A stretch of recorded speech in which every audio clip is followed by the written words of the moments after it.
I got sucked into watching Whose Line Is It Anyways? Oh, I hate that show so much. I just don't think I I like. enjoy it. I don't like um, improv comedy in general. Yeah, especially when it's scripted as much as that is. Well, it's just I don't get it. I don't think it's funny. Like I guess it's nifty sometimes. I can come up with a line, but I don't think it's ever actually like really made me laugh. Maybe if I was drunk.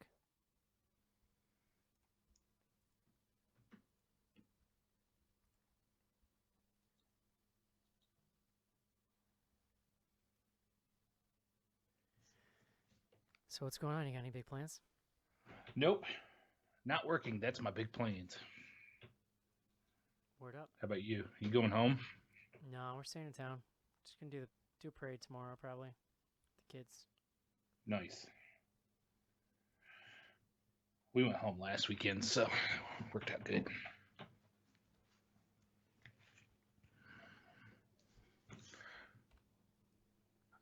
We're gonna go see Midsummer though, and then Colleen's birthday's Monday, so Oh, that reminds me. Laura, just as heads up, I have a movie to see this weekend, but I have 4 days to see it. So, but I'll do. I figure I'll do like a nighttime again, just some night after they're down. Just pick your night. I think it's out Saturday. yeah, it's out now. Yeah, good.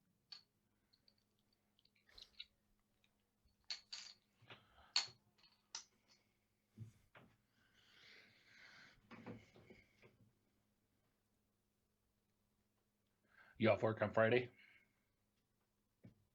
Yeah. Nice.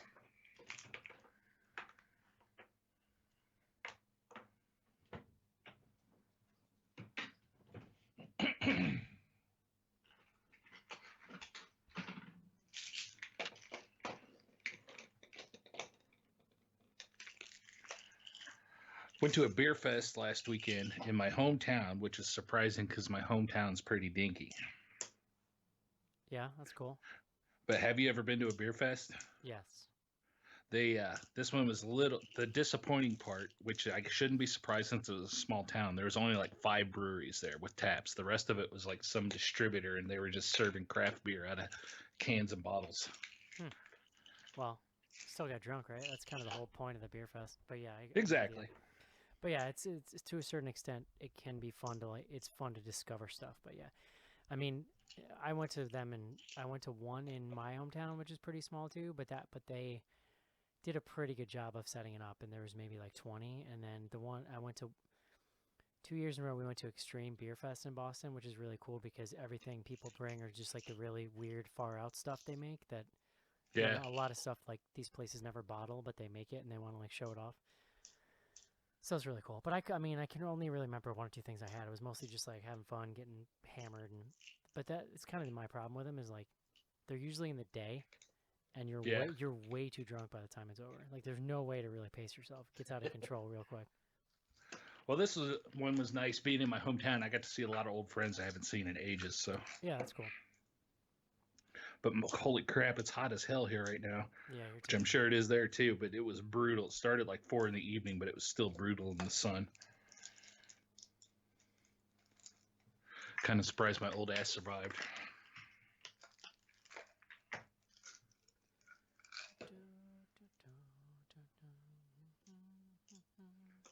You buy anything in the Steam sale yet? No, I'm pretty much just on a playing a lot of Fortnite. Eh.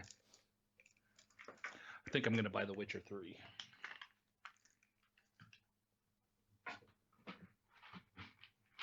I'm way into my Switch right now though, so I don't know. I haven't decided.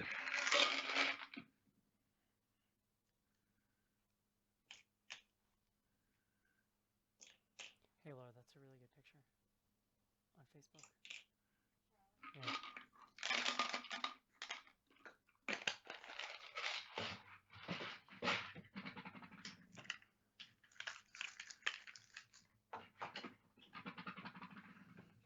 The part of the weekly BGH show where the listeners get to listen to me sort my pills.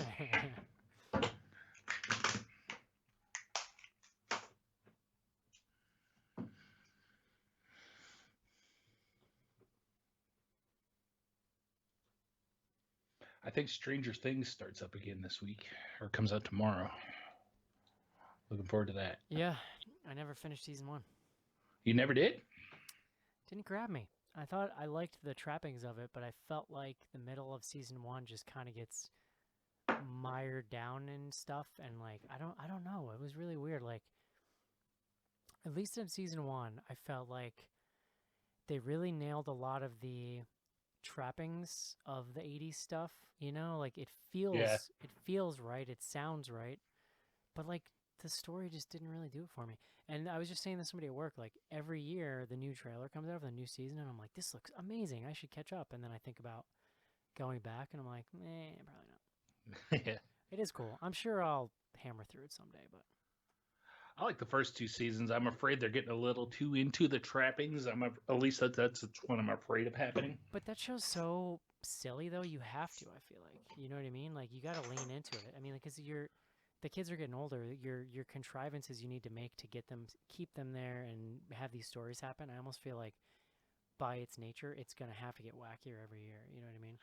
Oh yeah, but I'm afraid that it's going to be more about 80s aesthetic than the actual story. That so far I've been into the story, but Yeah. they haven't failed me yet. So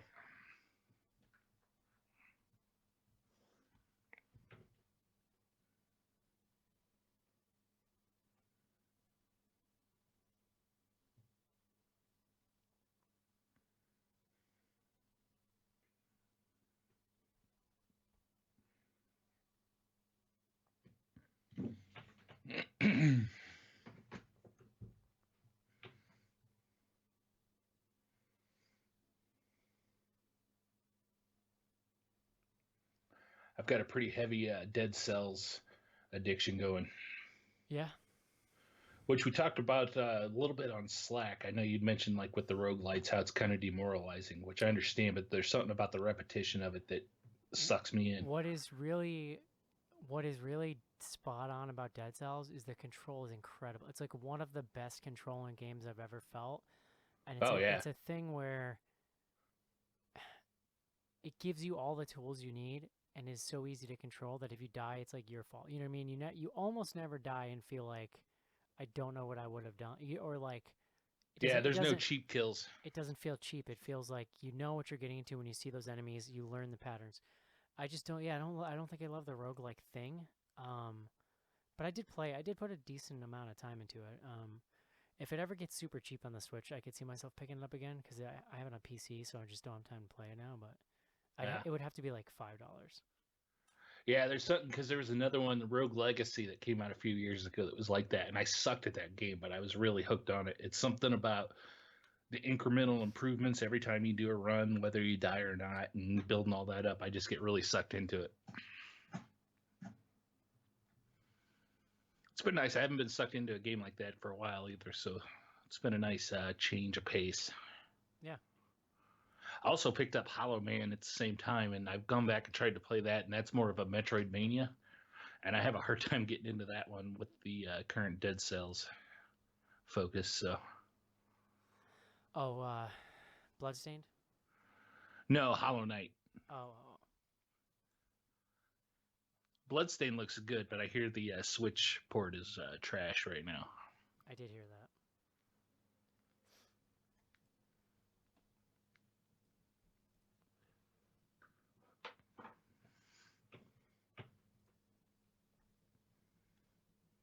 I did hear that. It's been nice though. It's the most I've paid attention to games in quite a while, so it feels good.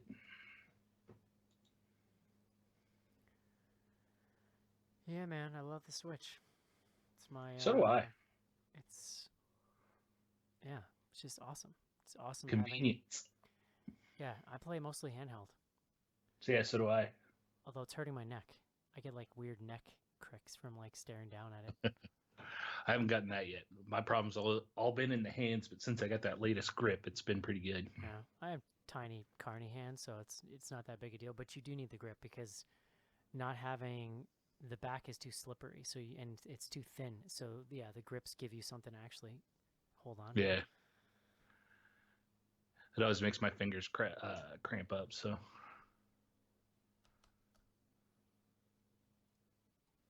Let's add schnapps.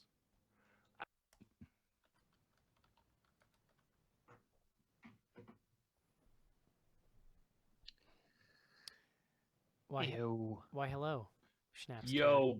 Schnapp's character. Can you hear me? Yes, I can. Yes. How's everybody doing?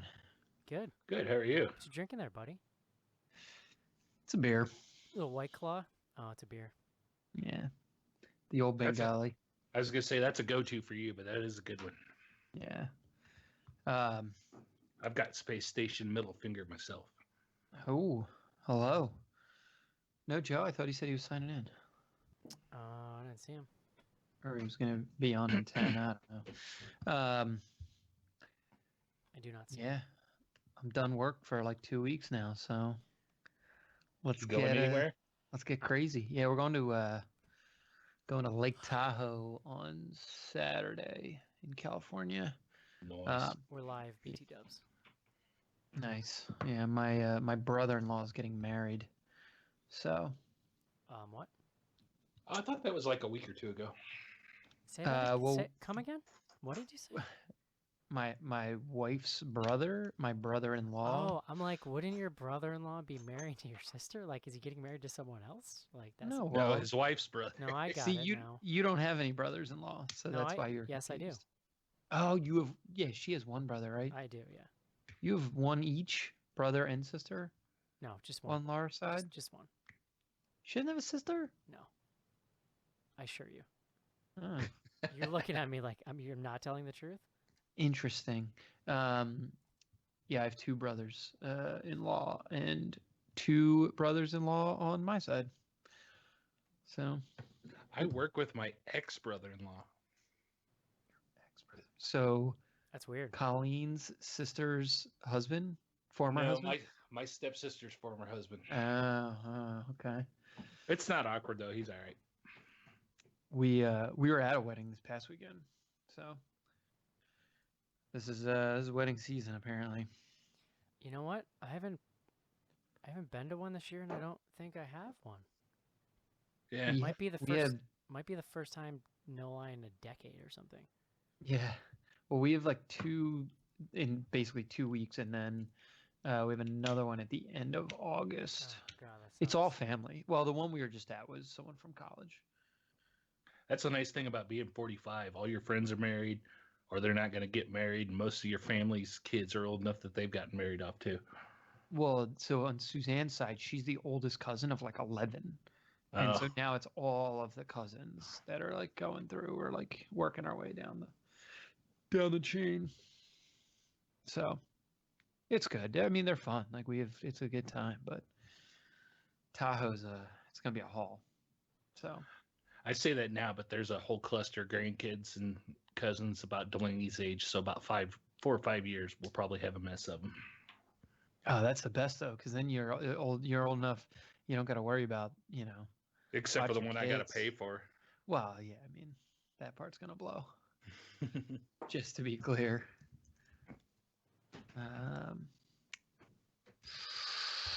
So have we heard from Joe? Are we sure he is alive? He literally. He was on a minute ago. He's trying to replace me with Andrew. Oh yeah. Well, that's what he said. He said I should be able to hop on in 10. I mean, I That don't see was- him. I'll try to add him and see what happens. That was 25 minutes ago. I can't make him appear. Ah, Joe.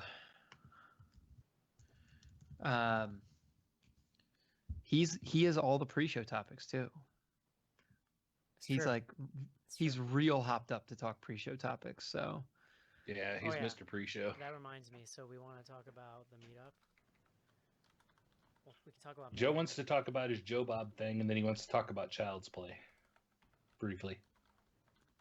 he doesn't like not being able to have his say on Child's Play. We probably won't have time, but we could we can at least mention that we're doing Midsummer next. Midsummer. Midsummer. I'm actually bummed I'm not gonna be able to see it. I've been avoiding the spoiler channel because I could tell people were mean, talking about it. The Schnars jokes are limitless. I know. I'm going to see it Friday morning, I think. There's a 9:45 a.m. I think I'm gonna to, so Damn. yep. Pretty pumped. That may win you the BGH Old Man Award for seeing a movie at 9:45, the earliest in the morning. It's definitely the earliest showing they've got going, but we'll definitely talk. I mean, I actually don't know if we'll get to it, but how about Alan Ruck in this movie? Who's that? Which one? He's the guy from Ferris Bueller. Oh yeah. Yeah, I didn't recognize him at first. See, I recognize he's on Succession. Do you watch Succession? No. On HBO? No. That show is real. I really like that show and the character he plays. I watch one thing right now, John, and it's called Shameless, and that's all my wife and I watch every day. Okay. Well, in any event, Succession is quite good, and he plays the character that he plays on Shameless is like so pathetic. Or Shameless, Succession. It's so pathetic. But it reminded because he doesn't do that much. I feel like, and I was like, oh wow, he's actually pretty. No, good. I don't. In fact, I don't think I put it together until the second time he was on screen. Yeah.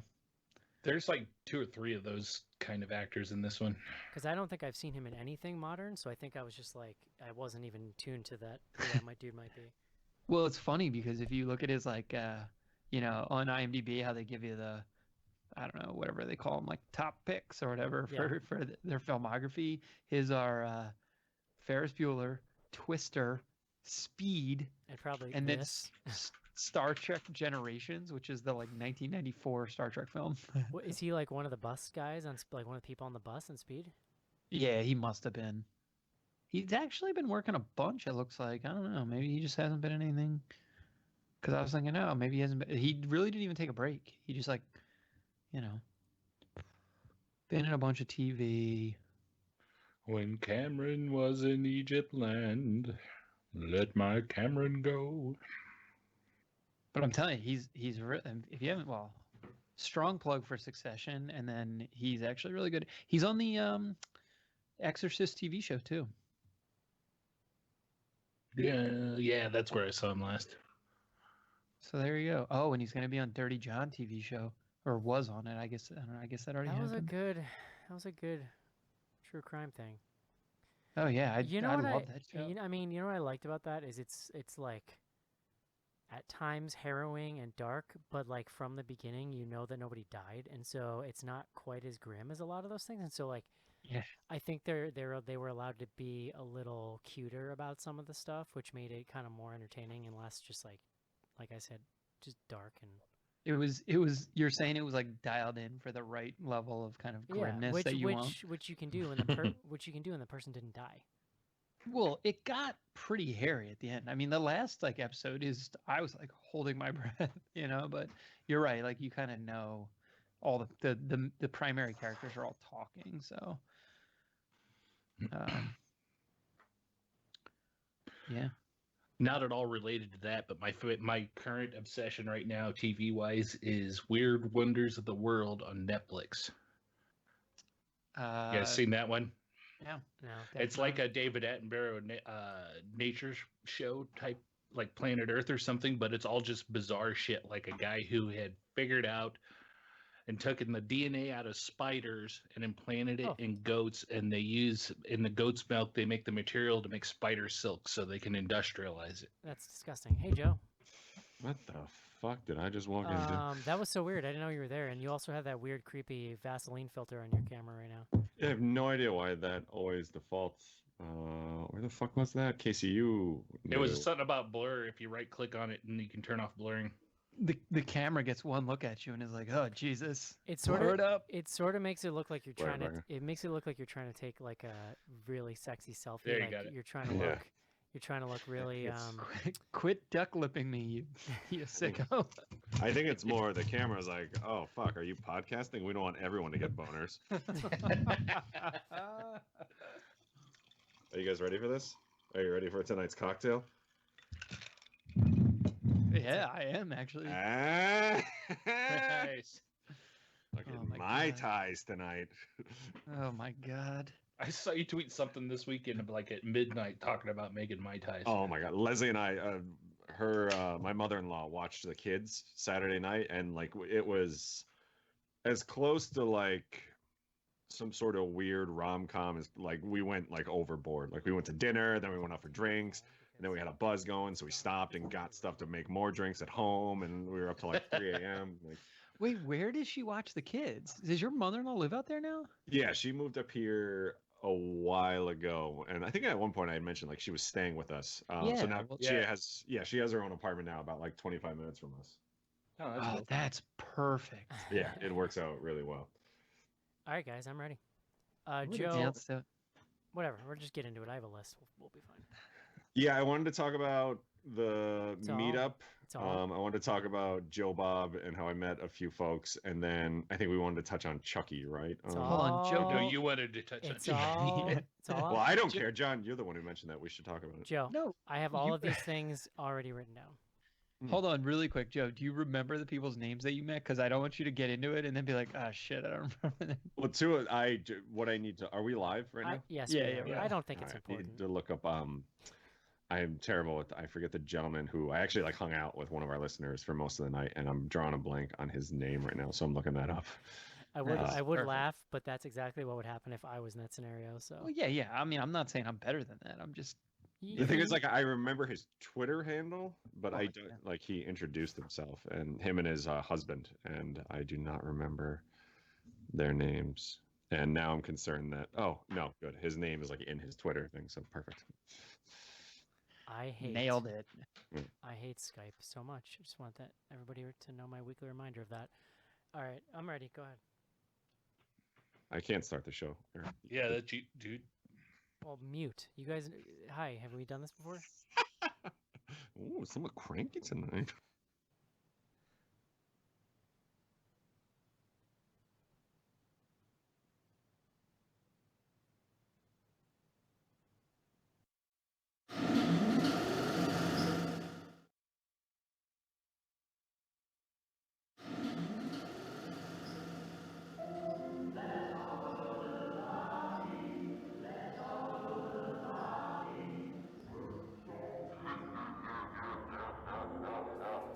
Welcome to Bloody Good Horror, covering the best and worst of the horror genre since Halloween 2007. Listener discretion is advised.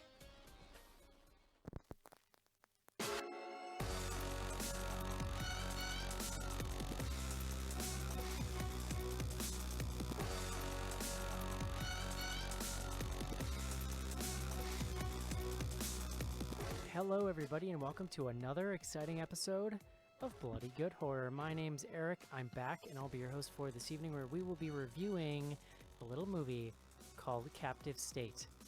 Subtitle: I'm now thinking about what John Goodman's breath smells like, and I don't like that. Ooh. I'll be your host for What? this evening. Joining me first up, also returning. He's already just fired up out of the gate because one of our listeners pissed him off on Twitter today. Please welcome Joe to the show. I would argue that that person is not a listener and has never listened to the show based on his. I'm going to put in quotes for those of you not watching. Ask BGH question. We'll get to that maybe later. Next up on the show, coming to us from Indiana, please welcome Casey. Hello. And finally, from Manhattan, New York City, fancy man himself, please welcome John Schnars. Hello, Eric. Jonathan P. Schnars III. That's Jonathan T. Schnars Ah. to you. What's the You're T? close. Tiberius? We've talked about this. My middle name, Terstappen. No. No, we haven't won. talked about that. Oh my God, we 100% have talked about it. You guys forget we've done Just because because we have doesn't mean I can have the same reaction because I have forgotten it. Yeah, this I know. We would have remembered this. It's- Yeah, we absolutely. would have not. remembered Terse snapping. It's my mom's maiden name. Like, what do you want from See, me? Joe, Interesting. turd snapping is what you do at the end to like cut it off when you want to. Seriously, this, Because Also, it's because intentional. somebody's at the door and you got to get up to answer, but you're still going, so you just turd snap it. So Sounds like- I'm gonna be honest with you. I never heard that one before. Really? Yeah, because I've heard a lot. Turducken was the most common. Like that was the go-to back in. I immediately go to turtle fucking. Like, you- you're down in Florida, you do some turf snapping John- down in the backwoods. John, we're all gonna listen really closely. Can you say it again very clearly? It's Terstappen. Turf What the snapping. hell? What is wrong with your parents? What do you mean? It's my freaking mom's maiden name. I Like, think that- it's self-explanatory what I mean, John. You want to make that movie on time, you better get to turf snapping. Yeah, just make sure to flush. Christ. Yeah, it's good I wish times. I had my mom's maiden name. It'd be Man. Ooh, Ah, there you go. Man. man. Casey, man. Exactly. See, Joe, that's the beauty of doing this show for 11 years. That like all this stuff is new to me. I've never heard any of these Snapping. anecdotes before. It's like being married. It's like you eventually you hear the story and you're like, I've never heard that before. Yeah, no. It's literally my email is JT and then my last name. Like it's J turd snap. Yeah, and but it's not schnars. J-Tur snapping. Yeah. It is now. I feel like we just found out your first name's Cosmo. Like this is a Kramer moment. Yes, timely reference for the young listeners. Yeah. Man, that puts a whole new meaning to the nickname Schnaps. Mhm.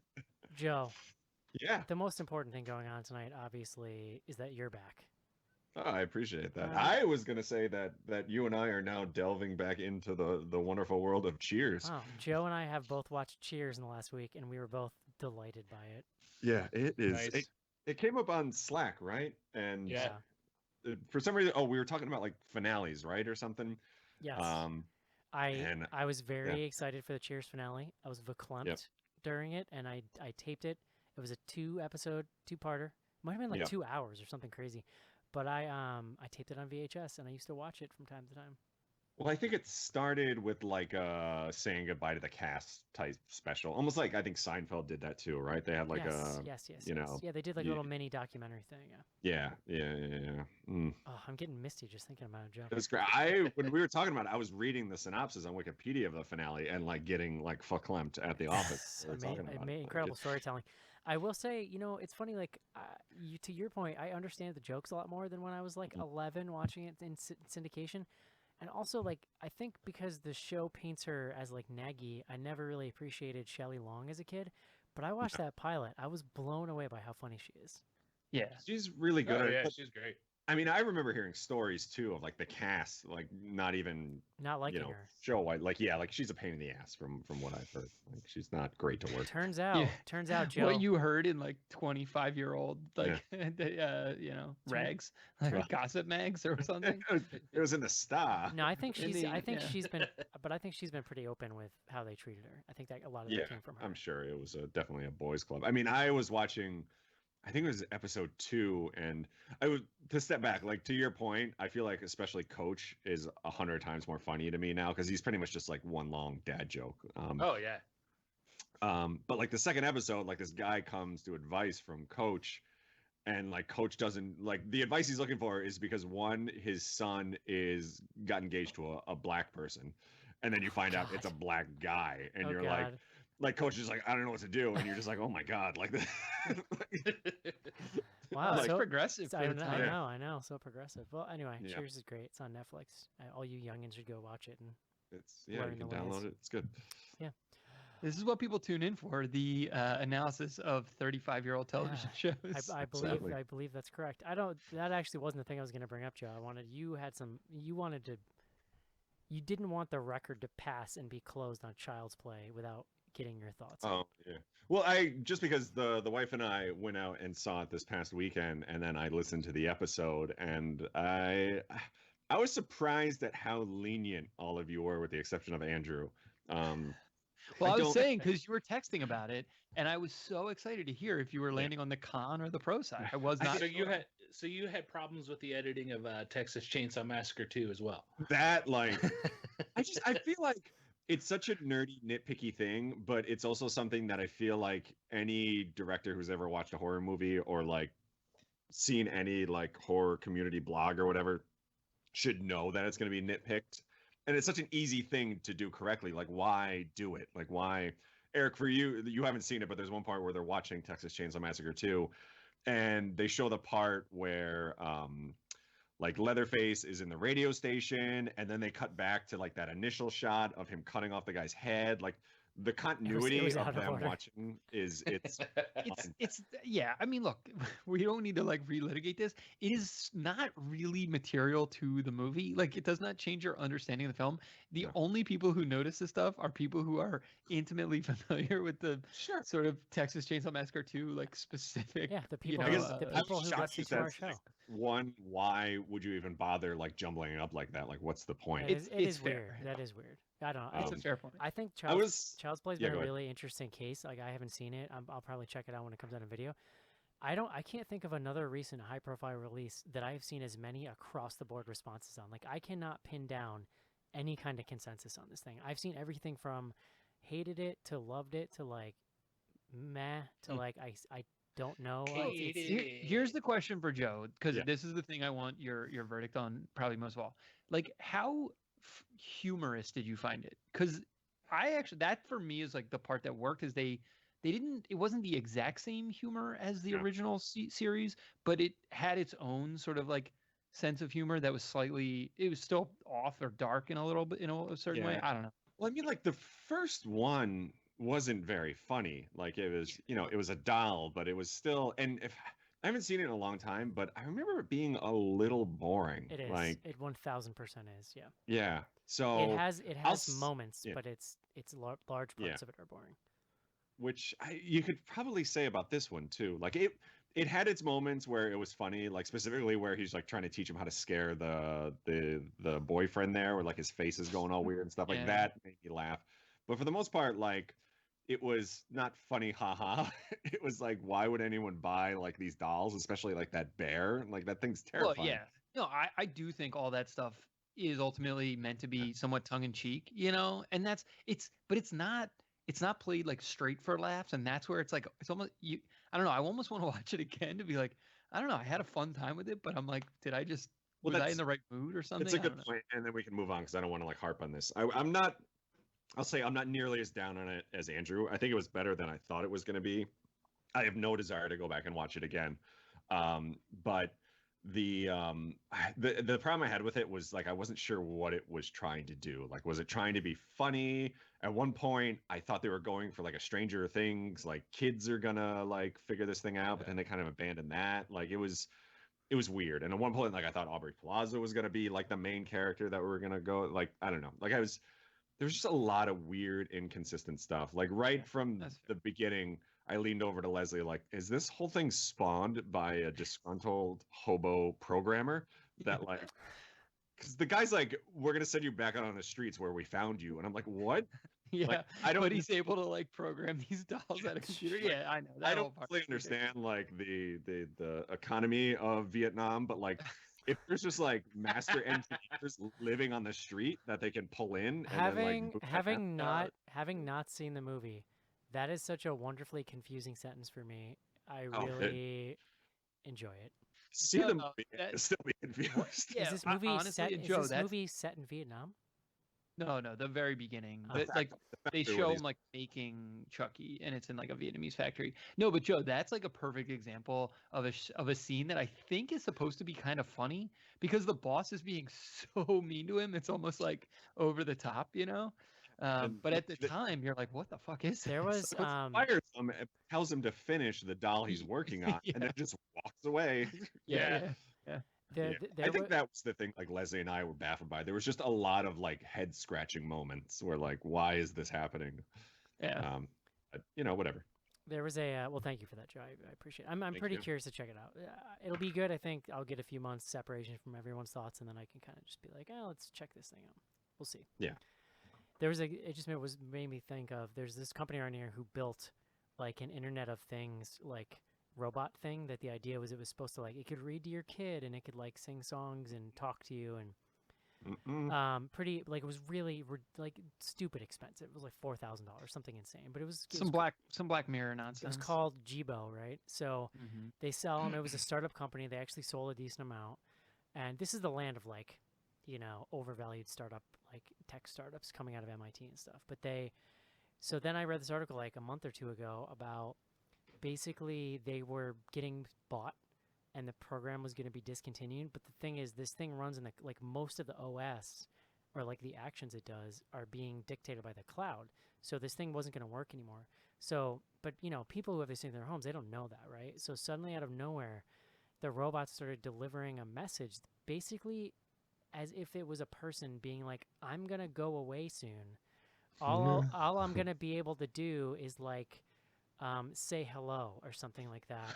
And I'm just like, it's just like, I don't know. It's as we're approaching this like this really bizarre like near future hellscape of like internet connected like Android whatever. I'm just like, I had this picture of this like a parent not being around and the robot telling a kid it's gonna go away, and like it destroyed my soul. Just the thought of like that whole transaction happening. You know what I mean? Just because some company wanted to buy their technology and kill off the program or whatever, right? That actually is like closer to where the Child's Play movie lands than the whole like he's like a superpower AI, because it's more of what you're describing. Yeah. So. Eric, you kind of mentioned early on before we saw Child's Play, talking about hoping like the message of the movie or stuff was talking about like the Internet of Things, and I think they played pretty well with that. I think you'd be kind of into it. I mean, you have to, if you're going that direction, you got to lean into it, right? You know what I mean? Yeah. Okay. Fascinating. Joe. Yeah, man. We're doing this meetup thing. We sure are. And you we're are only about 2.5 months out, so we figured we should probably start talking about it. You are planning the hell out of it right now. Well, God, I hope so. Yeah, it's we're calling it Spooktoberfest. It is the weekend of September 20th here in Chicago, Illinois. Setting for Child's Play and tonight's movie, Captive State. For those of you who are patron subscribers, you got an email this week with details about the Friday meetup. And if you become a patron subscriber and are in town, you can come to that also. Friday night, 7 to 9 p.m. at a beautiful location, which we'll send you the info for. That's for all of our Patreon subscribers. That's if you do $1, you do 10, if you give us $300, whatever. There's going to be some booze and food provided. But then Saturday is the big Spooktoberfest trivia event that we're doing at Crown Liquors. That's at 4 p.m. Here in Chicago. You can look up their website, crownliquorschicago.com. I don't believe this is on their website or anything yet, but it'll, God willing, it'll get up there. But yeah, we got Shelton's doing his trivia magic again. I believe our good friend Elisa, who sent me how to say her name, so I feel good about it now, is going to be hooking us up with some samples of 21st Amendment Brewing's, some of their beers. They'll be doing a tasting there, so it should be a really good time. We're doing a little different this year. We're not charging to get in the door, but we will be charging a small amount to actually do the trivia. But, you know, that's teams or individual, however you want to do it. But should be a really good time. Again, that's September 21st here in Chicago, 4 p.m. The trivia starts. And we're all pretty excited. I think the most of us are going to be there, or a good amount. So it should be good. Should be good. Very exciting. Should be great. We've talked about it, but I'm so pumped for more trivia. Like doing trivia at the 10-year, the homeless professor BGH John Shelton puts it together. Mm-hmm. It was like, it was pitch perfect trivia for the crowd. I think like, there were some people who showed up who won tickets from like a radio station or something that did not do very well in the trivia. But I thought the questions were like perfectly tuned to the crowd. Where like in a group of hardcore horror fans, there was like the easy ones. And then there's ones that everybody was like, oh, maybe a couple people knew. So it was a good spread, I thought. Yeah. This one's going to be a little less like Bloody Good Horror focused, since the last one was like a 10-year like event specifically for us. This one we're hoping to be a little more open for the normies and for the non-listeners to come in. So we're hoping to have a good turnout. We hope to see a lot of you there. So Saturday is open to everybody, like Joe said. And then if you're a patron, you'll get the info on the other thing. Invite your friends. It'll be fun. Yeah. It'll be a lot of fun. I mean, anybody, the nice thing about Chicago is it's driving distance of a lot of places in the Midwest. So sure is. Or flying distance. It is. And murder is down, I think, or up. I don't know. Whatever. It's something. I think it all moved to South Bend, Indiana. So it's I think not. Oh boy, political, Casey. Because I know Eric likes doing long walks. I'm planning a walking tour of scenes from the Child's Play film. So just get ready for that. Saturday morning, 8:45 a.m. First of all, it's like you don't know me at all, John. If you think I like long walks, it was a joke, Eric. Don't worry, we're good. We're not gonna do that. I especially don't like long walks directed by other people that I don't have an out of. Like if you know what I mean? It's like you have to walk from here. It's like if I'm by myself and I can take a stroll, like that's cool. I'm into that, you know. So what you're saying is we're not letting Andy correct playing Andy walks. Yeah. I mean, it was particularly hot in the Milwaukee walk. The last one we did with John, it was bitter cold and he was screaming at everyone. It was, I think a pleasant walk you might be okay with, Eric. I just don't think we've really found that. We haven't dialed it in, right? Yeah. Well, for We haven't dialed starters, it in. for starters, I need a full stomach, and it was 10 a.m. Yeah. and we hadn't eaten breakfast yet, which is a nightmare. So no. thank Yeah, you. and we were also like walking through construction. Like I Yeah. feel like we were just eating dust while we were walking to this the world's ugliest Fonz statue. I think it's so stupid. Was Hey, not we a can knock gr- it. The pride We of can knock it, but our first group that started out on that walk, Andy bought us cheese curds. So, I mean, I got to give him credit for that. the pride of Oh. Milwaukee, that dumbass Fawn statue. That's what you guys got. Congratulations. Looks like he's got jaundice.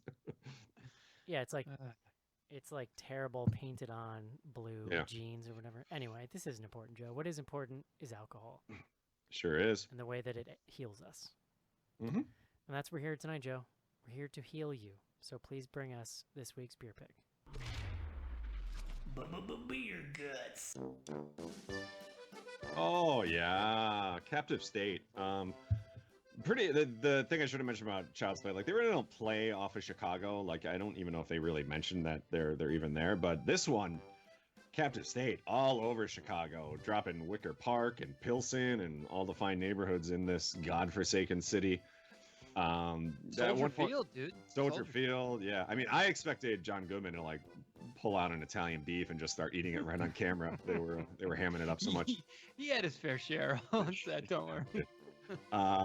But I picked a beer from my favorite or one of my favorite breweries here in Chicago. That's Revolution Brewing, which I feel like is fairly well known.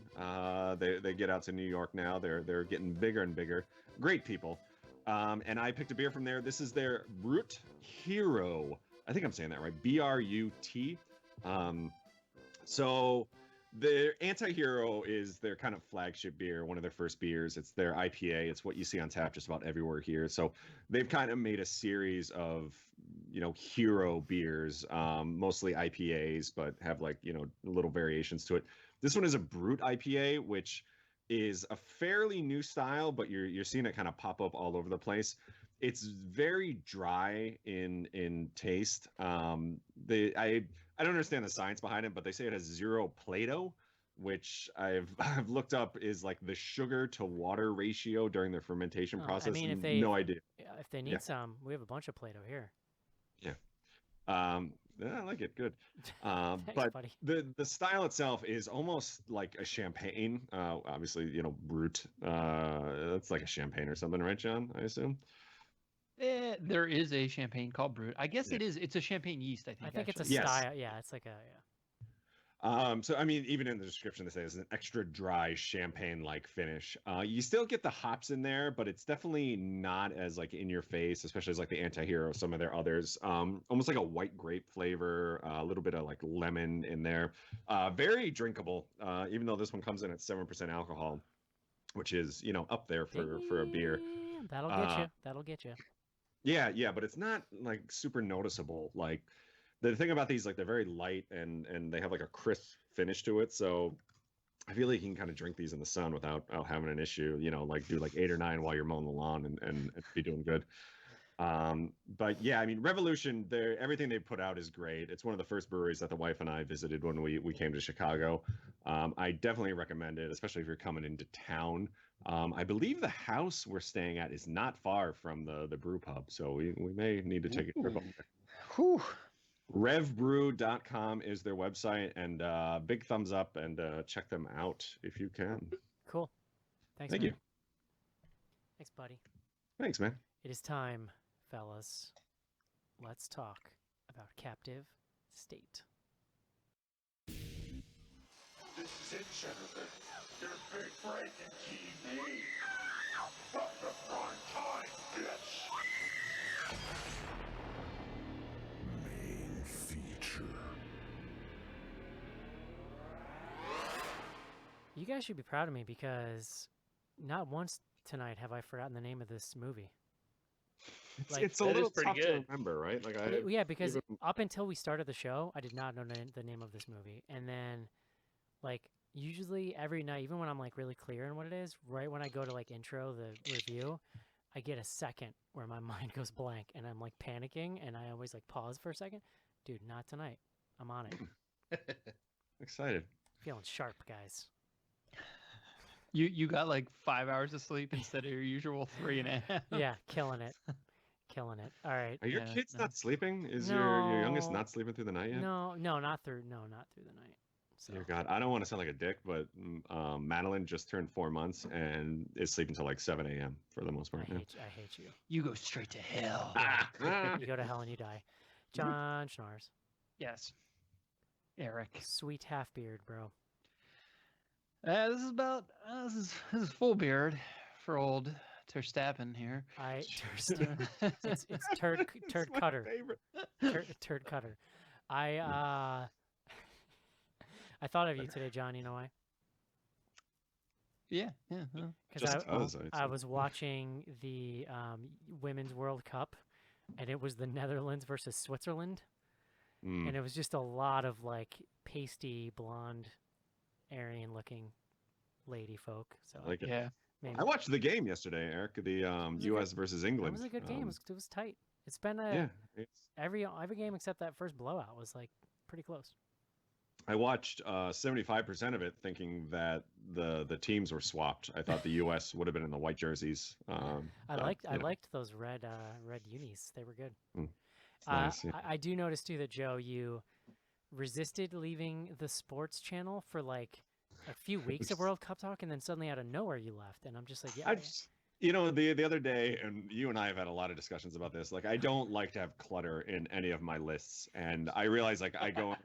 I read the comments there, but it's literally just all about soccer, and I have no interest. So there's no Don't reason for me to be there. Yeah, John, I I don't posted know- something about the Sixers the other day. I mean, what I can you don't. get with that? I don't care about basketball either. John, I don't know if you're in the spooky gaming thread on Slack, but did you Yeah, miss this man. whole thing where I discovered that Joe unfriended me in Pokemon Go because I stopped Oh, playing yeah. for like a week? No, I was That was present for good that. stuff. I've known this MFer for like 30 years, and he unfriended me because I stopped playing for like a week. The dumb Pokemon game. Yeah, but you're not gonna play again. Like That's fine. So every day I go through and I send my friends gifts because you need that to get your points. And like, why should I have to scroll through your name if you're never gonna like be there? You know what I will say about that game? It is way too hard to send a gift. It should be a list and a button next to each of them, so you can just go bam, bam, bam, bam. Instead, you got to click in, then you're like send a gift, and then It's like a weird little animation. The whole thing is very clunky. I'm surprised that I've stuck with it because it's not very user friendly. It really hasn't changed much since I played when it launched. I think it's gotten better. Like, it definitely doesn't drain your battery as much as it used to. Like, it High yeah. praise. yeah. I mean, it's. This game is better now because the battery drain has really Well, improved. I mean, that was my biggest problem before. Is like you'd play it for 20 minutes and your battery would be dead. So Yeah. how am I supposed to do that? That's fair. Very That's fair. important stuff here. Hey, John, Eric, please bring us the word of the day.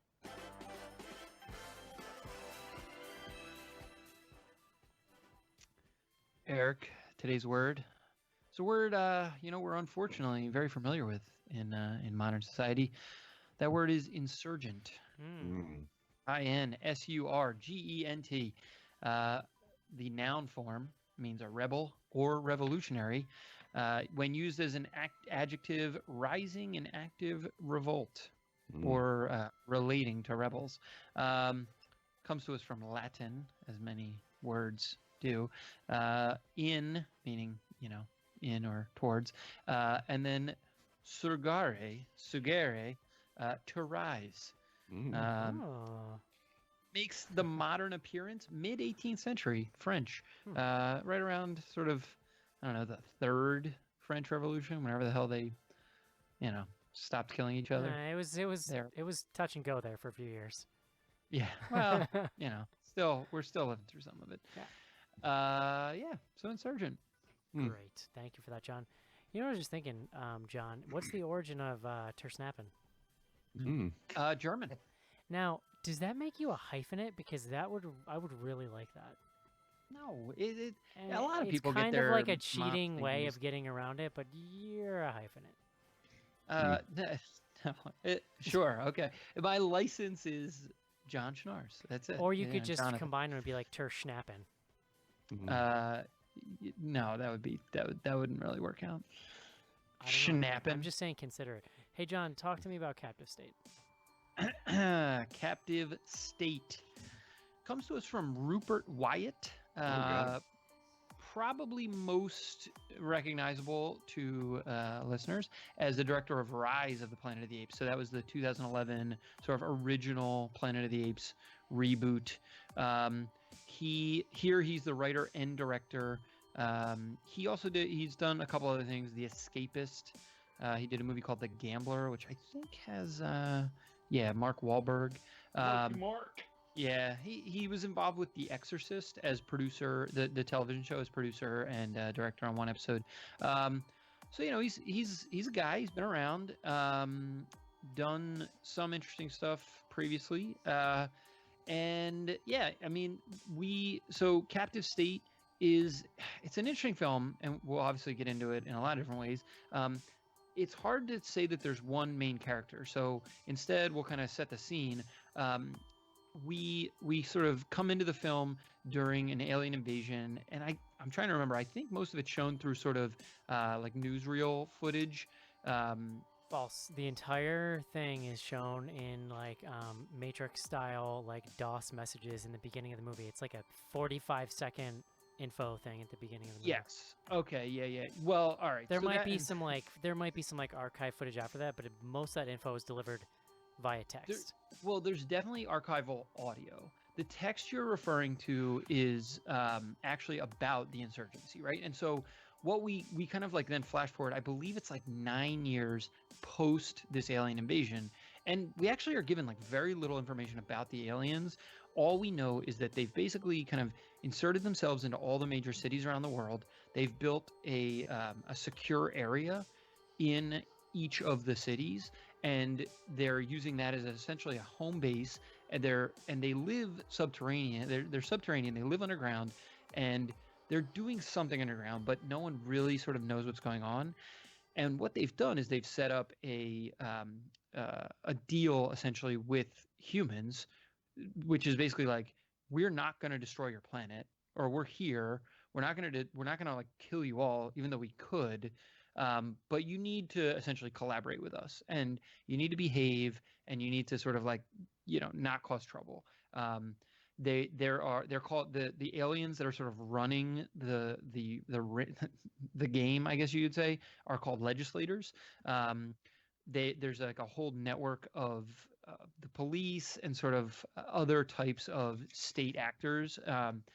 And so we meet John Goodman. John Goodman's a former cop in Chicago. He's now sort of like assistant to the commissioner of Chicago. Yeah, there's like high levels of human infrastructure that is working in some capacity directly with the aliens to basically help keep control or whatever. Like they've basically there's been a deal because they shut the power grid down. Yes. Right? And so John Goodman is part of this essentially like state police force that is working for the aliens, more or less. Yeah. And from what we can see, the people who like for the collaborators, for just like regular people going about their daily lives, things aren't great, but they're not like dramatically worse than they were. They have most of it. Like, what's interesting is it's a sci-fi movie, but a lot of the just sort of day-to-day, there's no sci-fi. Like, there's no like extreme tech. They're just like going about with sort of more or less modern technology, or present day technology. The other major character is this guy Gabriel.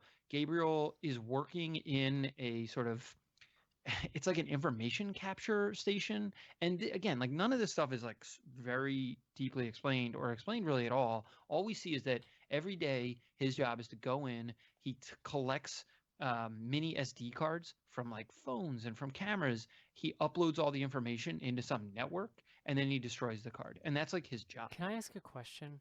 Sure. Why? Yeah, I mean, like, this is what we'll get to, and I don't want to. Yeah. I'm not trying to be negative. There's a lot of things like that in this movie that I'm watching and going, wait, why? Yeah, let's put a pin in it, because like I have theories. Pinned. And but like I haven't. It's not like I've like read a shitload about this movie, so I can give you what I think. I forgot about that part, so I wanted to bring it up.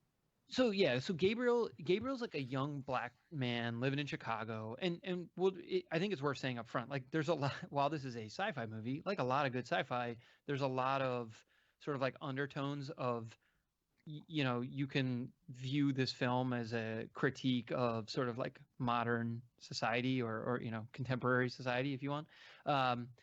But so he's a young black guy. What we learn is that, and to Eric's point, there was they gave us all this sort of like information about this insurgency and a lot of like DOS text file like communications that we were seeing right at the beginning.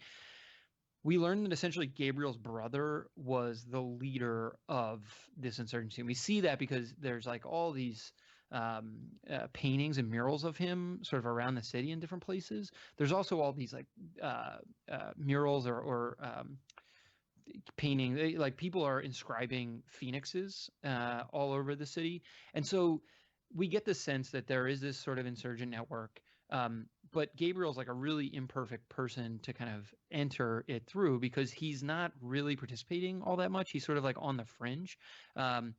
But we see all these other folks who are functioning, and so John Goodman, who is acting as this police officer, or former police officer, now part of this collaboration with the aliens, he's really trying to suss out like what's going on with this Phoenix group and this character Rafe, who's the sort of who had been one of the kind of like leaders. And so he's trying to suss all that out. And so essentially the rest of the film, and I'm going to stop because there's like a million plot things we could describe. Joe, are you still awake? Dear God, like, is it 9 o'clock already? Jesus Christ, Joe.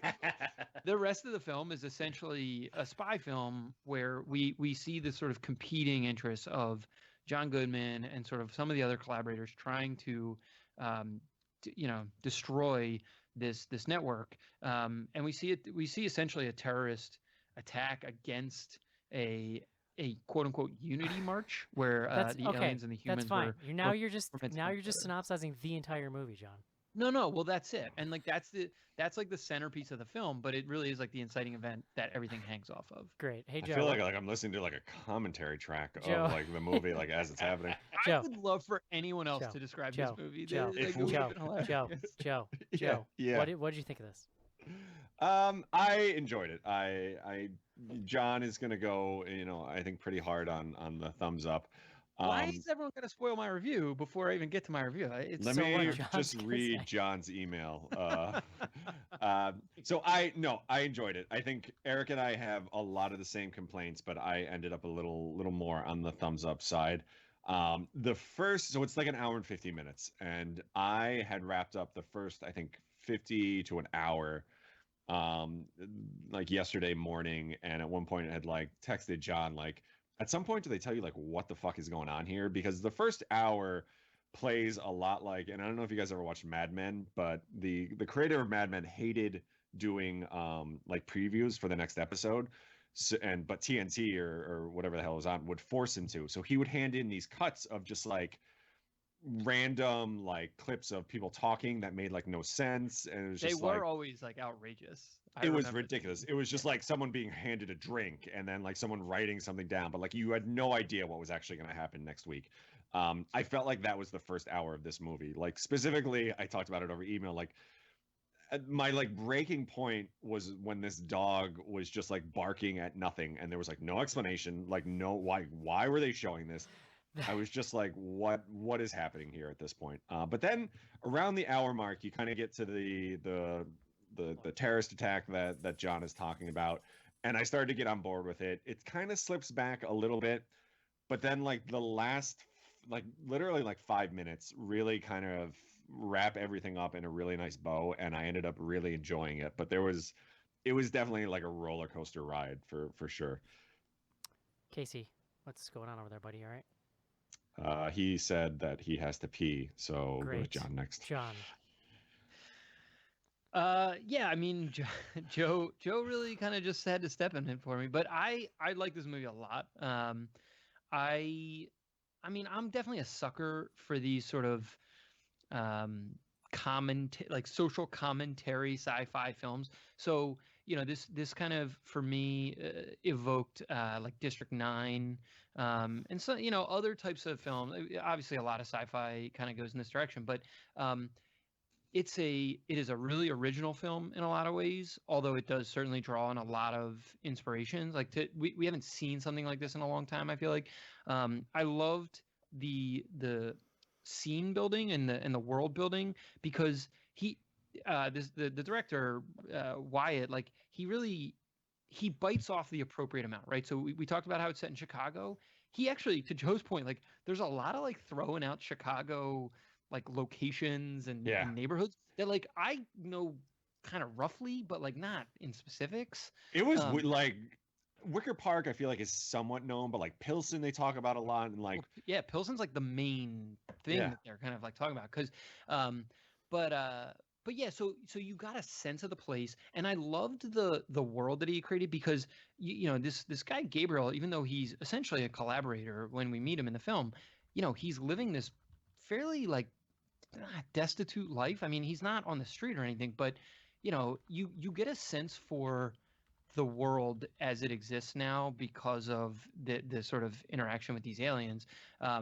He does a really interesting job of also then showing you the dichotomy between the sort of stronger collaborators, the folks who are in this government or in this sort of government entity, versus the folks who are just trying to make it day to day.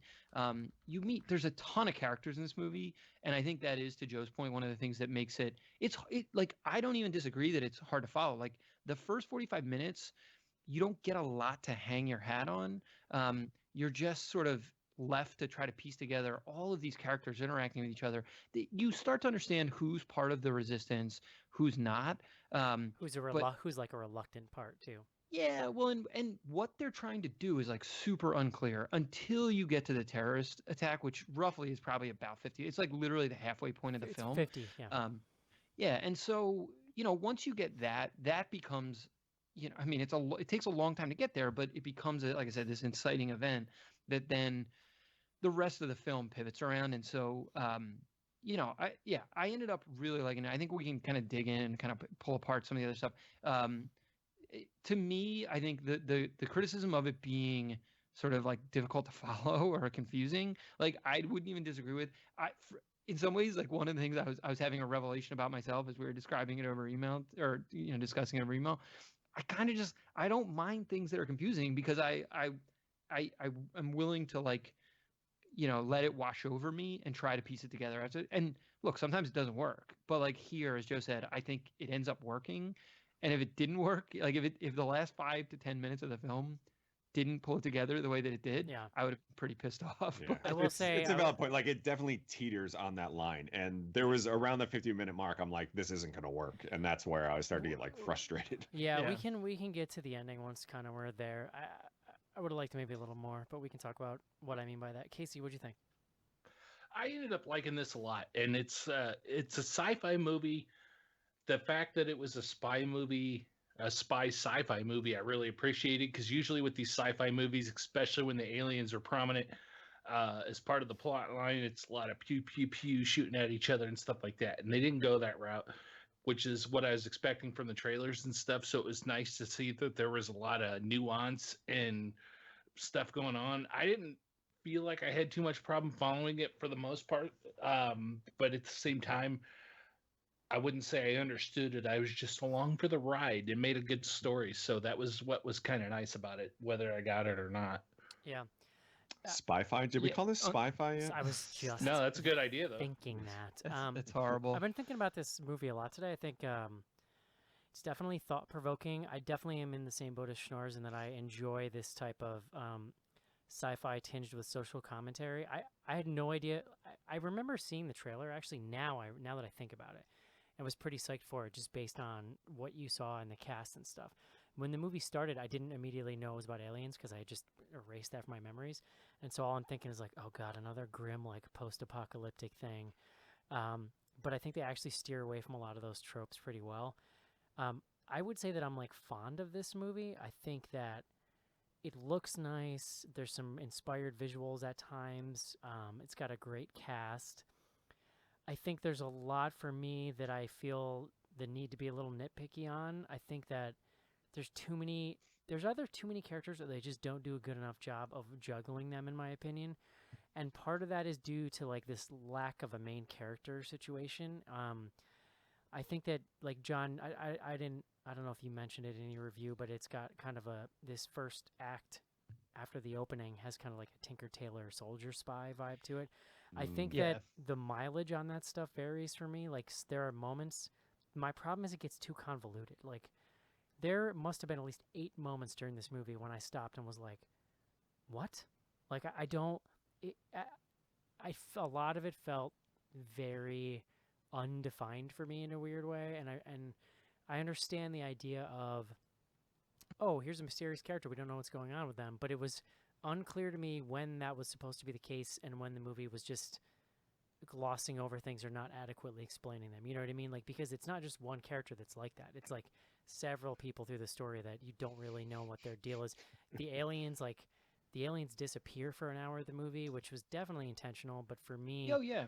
I would have liked to feel their presence a little more. There's this other weird thing that like I couldn't get over, was kind of bugging me a little bit, is just like this. I'm gonna generously say that this movie has a lot of references to other movies in it and things like the whole You kept talking about Half-Life 2, whole which I've never resistance, played. the whole resistance, including their like orange symbol, just screamed Half-Life 2 to me, which might sound crazy to somebody who hasn't played it, but that's like an iconic game.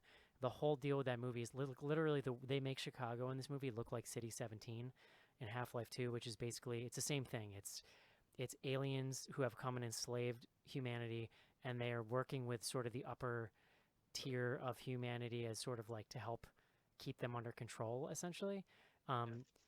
It's that maybe Half-Life 2 was influenced by something older that I'm just not aware of. 100% possible. I'm sure somebody will let me know if that's the case, but I got that vibe. Like literally the little symbol on the walls and and it's all, they use orange as a splash color a lot, which orange is like a big theme in Half-Life 2. It's also like there's touches of the Matrix in it with the way these people are kind of recruited, and then they literally have the little fleshy homing device thing that they're sucking out of somebody at one point, just like in the Matrix. And then the monsters themselves are like Attack the Block meets Splinter. Do you remember you remember Splinter? Just like that with the little like spiky doodads. Well, coming out of they're it? spiky. They don't. Yeah, in Splinter Yeah. they could like infest you, and I don't think I they were did. doing that here. But I did like the scene where the face gets ripped off. That was pretty dope. And it's like it looks like what are those sea creatures you can eat that look like that, like sea anemones? or Urchins. something? Sea urchins. Yes, Yeah. urchins. Thank you.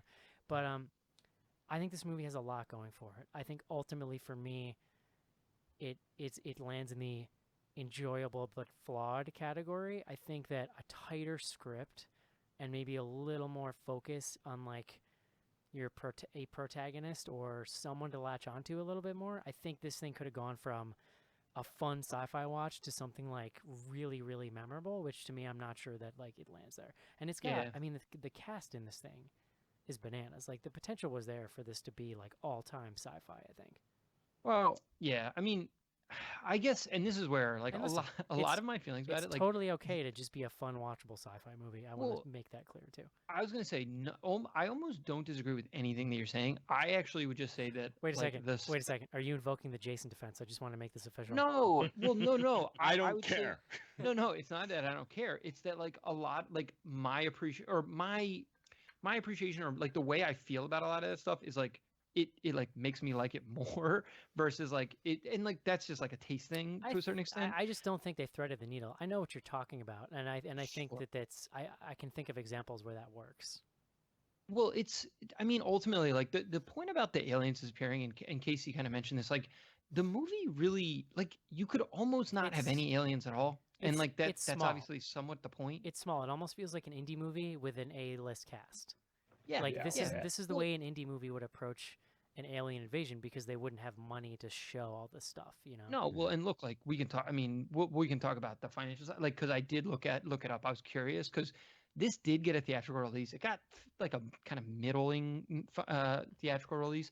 It was shot for 25 million, which like in the world of sci-fi films, like nothing is made for 25 million. You're either made for like 1 million or like 100 million. I can see it, but it's also pretty impressive, like based on what they do. Well, no, that to your point, like they have to make some decisions then about what they're going to do with the script. I loved how, to your point, the details that you do see were like very well thought out, and it felt It felt consistent and cohesive and like a real thing.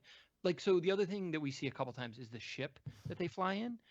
There's like a really great shot where the Gabriel character is like on the waterfront on Lake Michigan, and he sees the ship sort of like take off over the water, and it's just like I mean, it's not even like a super well done CGI. It's like kind of the way that the way the cinematography works here, they get away with it, and it's a small detail, but it just Just little lends ways to give it the feeling of scope.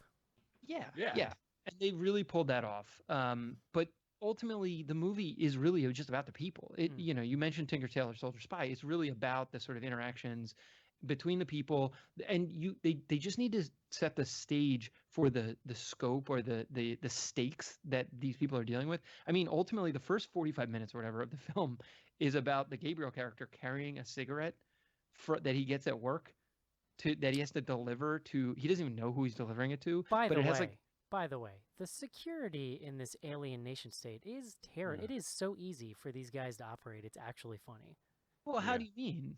What do you mean? it's- How do you mean? I agree with Eric. Like they make it like they're monitoring you constantly, but there is like all this underground shit going on. And, like- Yeah.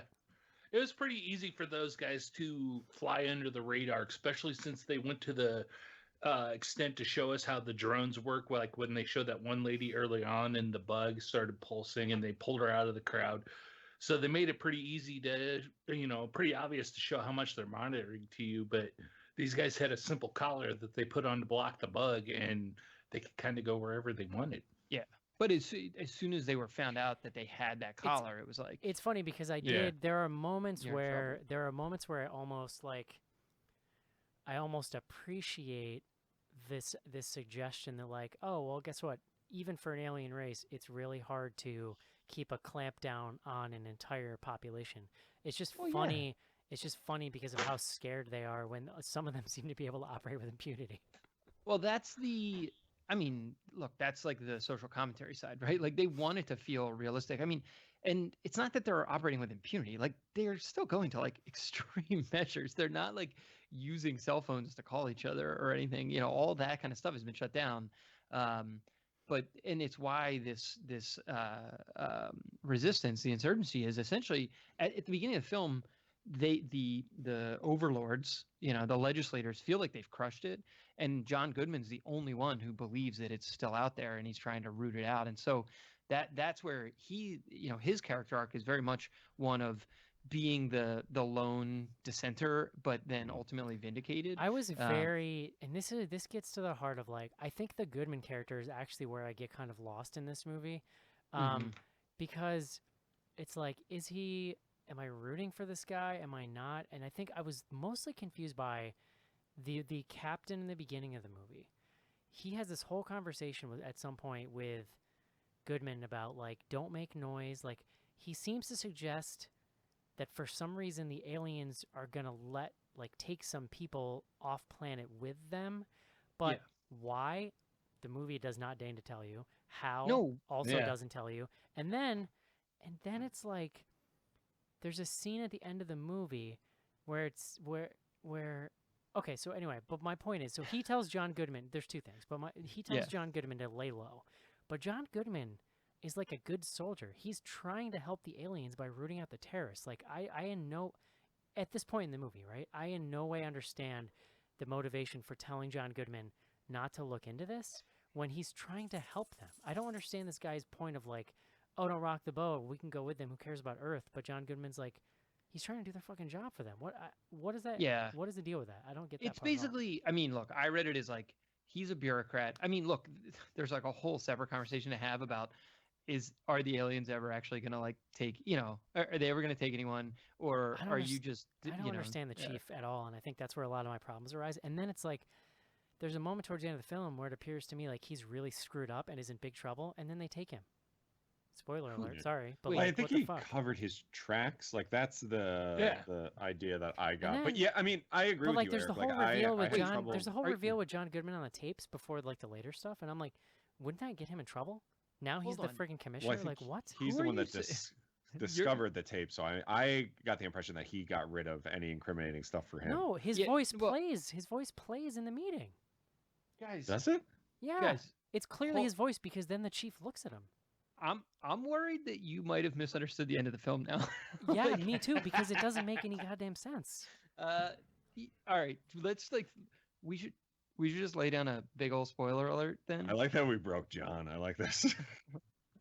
Are we good to lay down a spoiler alert here? Yeah. Why don't you tell us what happened, John? Wait, so John Goodman, and look, this gets to the question of like who you're supposed to root for the entire film, because like that is, I agree, it's like hard to find a main character. I mean, it's essentially meant to be the Gabriel character. He's at least like your entry point into the world and like a person you're supposed to like hang with for the film.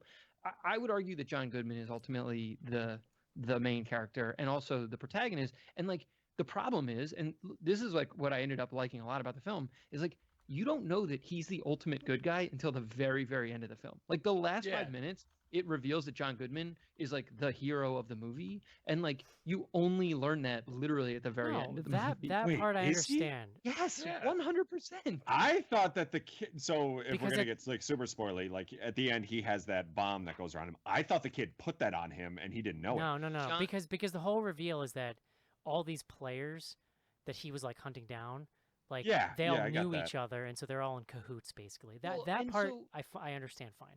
Nothing that happened in this meeting at the end where they're talking with them makes any sense to me whatsoever. No, but dude, this is where you got to understand. Like, so Vera Farmiga is like the ringleader, right, of the insurgency.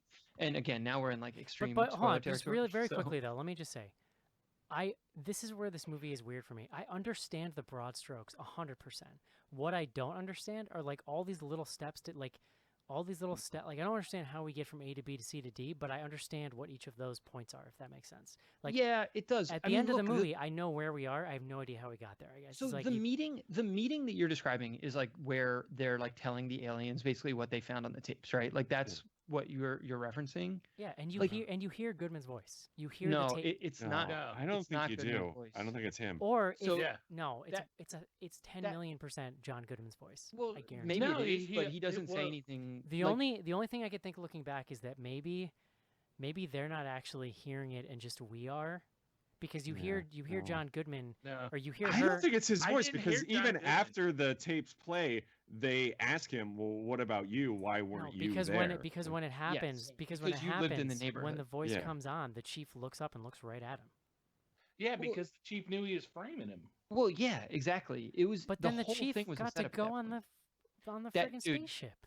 Yeah, but that's where you were confused. That's where the part where I thought you were getting like, so Kevin Dunn, the commissioner, like Kevin Dunn's the actor. He's not being like sent off world with the aliens. They're like taking him to like fucking slave camp. I mean, Like, it's- this is my point about this movie. I just think a lot of the stuff is very unclear to me. he was like in chains and stuff Yeah. in Yeah. that sequence. He looked haggard. I didn't see. Yeah. I didn't see any. He wasn't like, here we go off world, like we're about to have a going good off-world. time. I thought, but again, like there's a bunch of moments like that in this movie that I felt like things were not clear enough for me. No, Yeah. well, I mean, Well, he look, was like, there with the that's guy's fair. brother who was like captured for Yeah. being the leader of the Right? resistance Like, too. Like they were, they're not going to send definitely- them to the same place. yeah, they were taking them didn't- both to the bad Honestly, they place. were throwing so many twists at me at this point. I just was not able to Well, catch up. so That's what yeah, I liked about this flick, though, because I mean, I kind of suspected Goodman throughout the movie. You know, figured there's going to be a twist.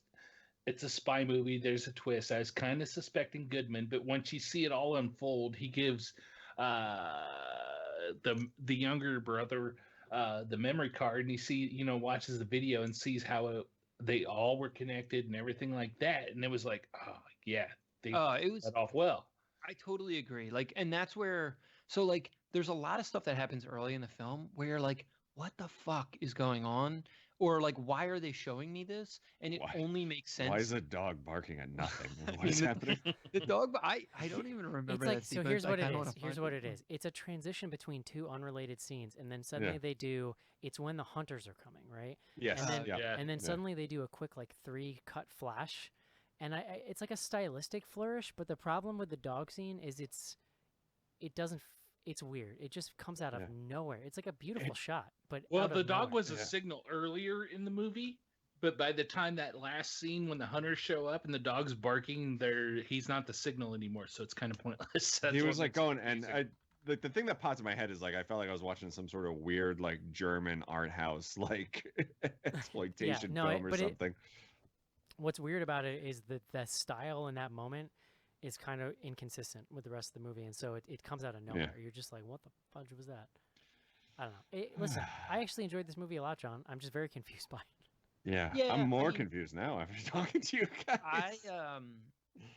I guess for me, I also thought the it- explosive thing was a little bit of like a, what do they call like the really, really convenient plot device, like a Deus Ex Machina or something like that? Like, yeah, it's Oh, not. yeah. Well, it's not a Deus Ex Machina is like when you wrap up a plot by just like, and then like a I don't know, fucking whatever hurricane it is, hit whatever through. it is. Like they just somehow had this magical, perfect weapon that was exactly what they needed. Look, there are 100% a couple of things in the script. I mean, this is all in the screenwriting. And look, I would argue this is like true of virtually any sci-fi that you watch, where there's like technology or things that you are asked to believe that the only reason they like exist in the exact form that they do is because it like makes the plot hang together a little more cleanly. Like, yeah, they basically find this specific explosive that is invisible and is like can like form to anything and is undetectable by the alien sensors. Like, yeah, that's super. I totally agree. It's the same with the kid's job, Gabriel's job. So like you asked this question at the very top, and like we can talk about it. It's like super immaterial, really. But like, why are they uploading all this information? Yeah. Like, Couldn't tell look, you. The movie doesn't bother telling you. no, well, but like it's basically like, hey, there's an alien race that goes around just like eating and destroying worlds. Like that's essentially what you have to assume this alien race is doing. And like when they go to every new world, they just like suck up all the information in that world. Sure. I And mean, if you in think our about world, if you think about the way we train AI, we train AI by throwing data into it, video, Mm. audio, text, like, and then it eats it, it learns from it, and then it simulates Yeah. that into its It like becomes brain. a killer doll. It watches Yeah. Texas Chainsaw Massacre 2. Exactly. Do you think there was any implications of like the music they kept playing when he went to visit Vera? And Oh, I her thought that was brothel? just to cover up the recording. Like I- that was I going on. think, yeah, I think that was part Dude, of it. For I didn't put that sure. together. That's pretty good though. Thanks, Joe. Yeah, the covering up the recording was like I also so this like one way you could argue or I think one explanation for the ingesting of all the information, and again the important thing is they destroy it all, like they destroy the memory cards after they suck out all the information, is that these aliens are just like destroying all sort of What- history and all Yeah, I mean, if they're destroying it, what do they give a shit? It's gonna really, I don't know. well, yeah, I mean, There's a again, weird, funny. It's like I kind of like the bold move that, these aliens that are ostensibly like they're savage, but they're also very obviously more intelligent than we are.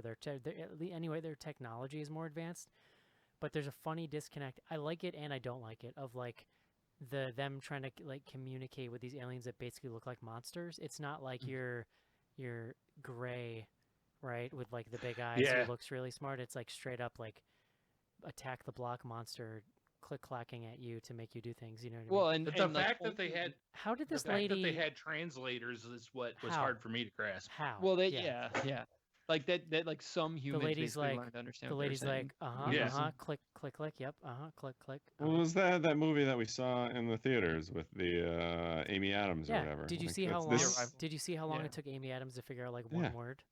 They've been Yeah. here a while. Like Yeah. this Yeah, is it a was sequel. 9 years. I assume. 9 years later. That's Uh, true. Amy Adams figured it out in like an hour and a half. Yeah, they brought her in. I love that movie. Yeah. That movie's great. Amy Adams just seems like a nice person. Yeah. She does. You're right. You guys mentioned it. I'll just like make a plug. I thought I really liked all the acting. Like, and I thought Yeah. John Goodman was excellent. Like, He's I- great. Like he's listen, just great in everything. I love John Goodman. Yeah. I'm enjoying this like late stage career he's having. I do think if you don't give him enough of a character to work from, I think he's got a default that he falls back on, and that's pretty much what he is in this movie.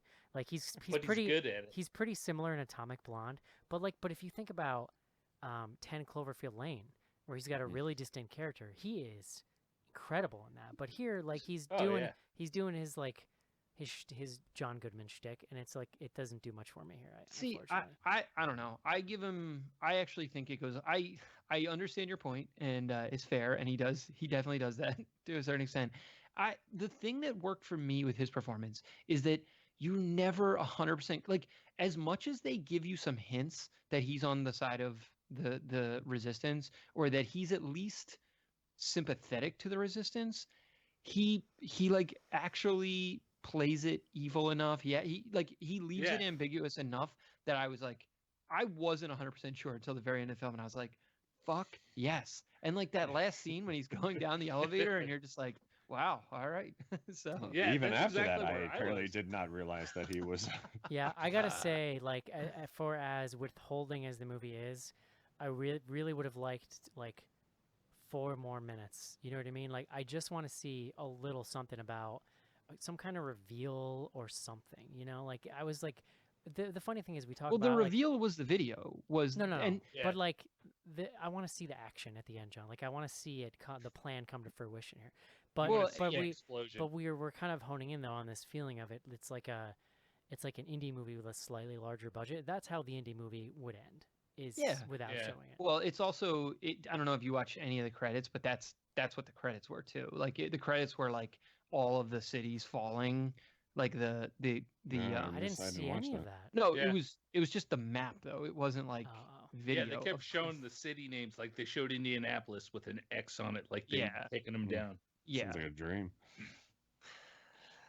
The thing the other thing, speaking of acting, that blew my mind with this movie was the casting. They had some big names in here in very small parts, like Vera Farmiga. Yeah. She is, What I was mean, that? plot wise, she's What a was big that? point. But she Farmiga? only had What? like Is she a countertop? For Vera Formica?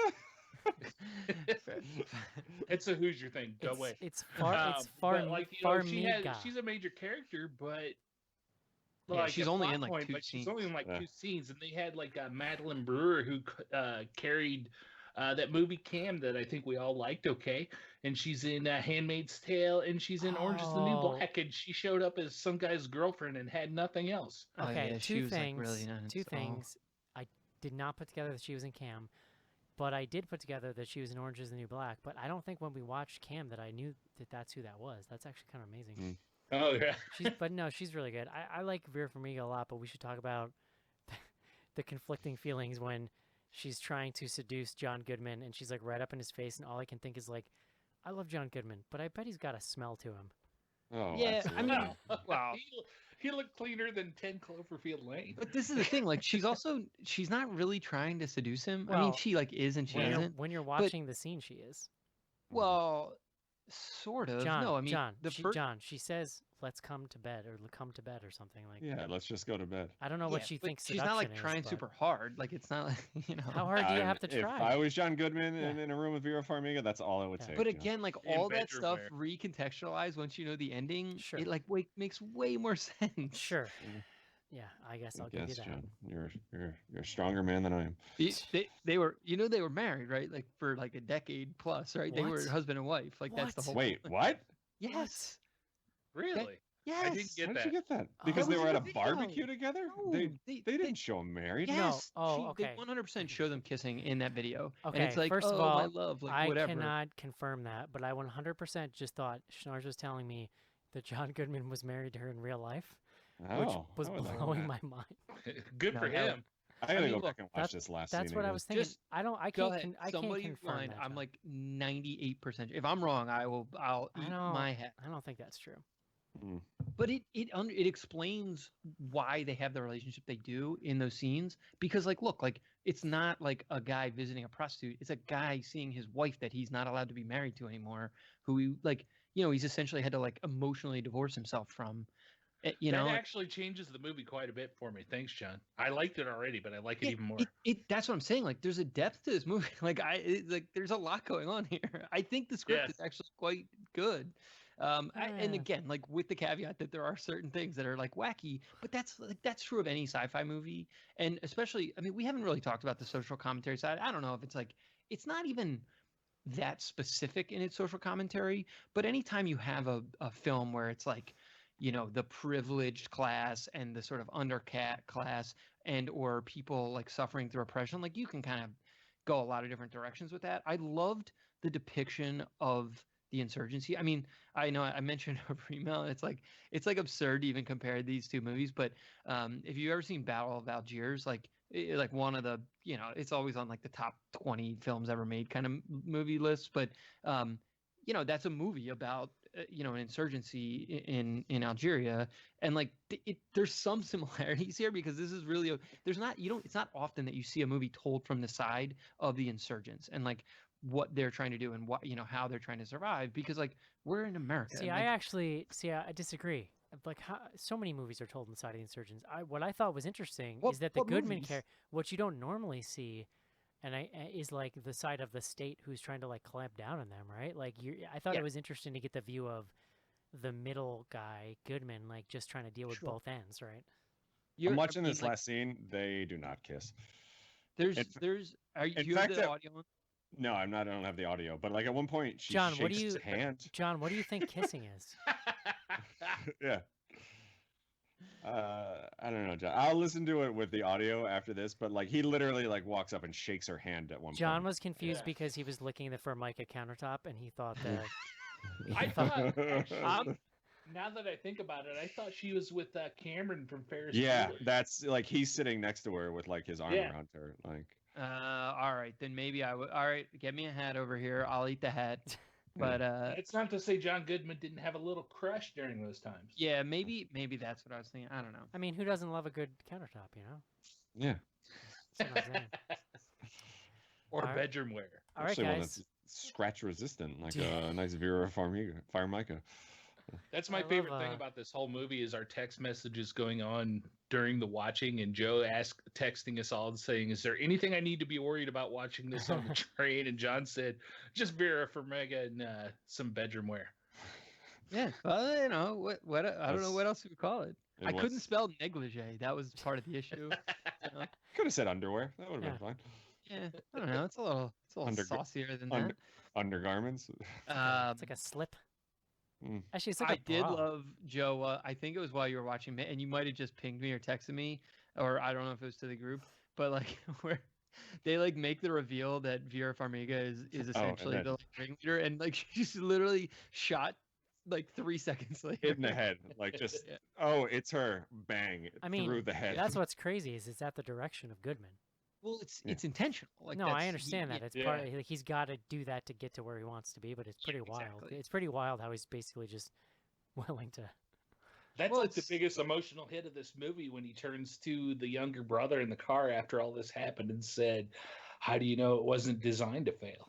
Yeah. I do have to give props. I really loved the scene with the hunters. I love this whole idea that they're going to call in like off-world bounty hunters, and it's not even clear. It seems like they're a different race of aliens, right? They look they're definitely wearing like a suit and like different armor. I just thought that was pretty wild and different, and it's like after 45 minutes of talking, it's like a nice little kick in the ass of just I mean, if the that's visual after too of they're basically like asteroids that are zooming over the city, and they're just flying over in a straight line, and then they make a hard turn. But even the scene when they're searching the buses, I thought that was just really well directed, like classic movie tension, like just the way that scene was laid out. Yeah, and then they were just like punching them in the face. It was bananas.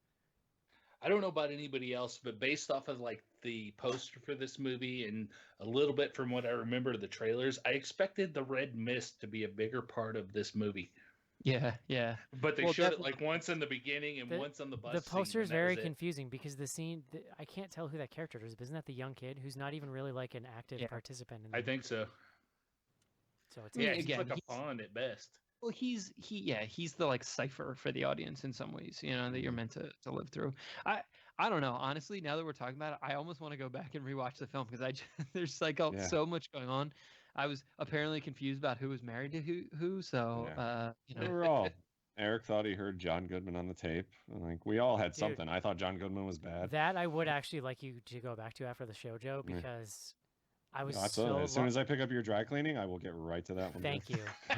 I was so lost during that scene. Oh my God. Joe, I was trying to give you the satisfaction of being the one to tell me I'm wrong. I absolutely. I honestly, I probably won't listen to it and just email you in 20 minutes and tell you you're wrong. Because it's like I was purposely listening for it because I was like, oh shit, they've got him, and then you don't hear him, and then they ask him why, and so I don't know. All right, guys, would you recommend this, Joe? Yeah, I would. John. Yes. Casey. Yes. I'm gonna say yes. It's really interesting. I think it's got a lot going for it, and it's I haven't seen anything like this in a while, and I enjoyed it. I'm very excited because I didn't think we were gonna get here. I did not think we were getting to 4Yes. No, for sure. I just listen, man. I was doing my due diligence here, John. Mm-hmm. No, very good. You counter-loving bastard. All right, guys. That's going to do it for Captive State. Let's take a quick break and do some fan mail.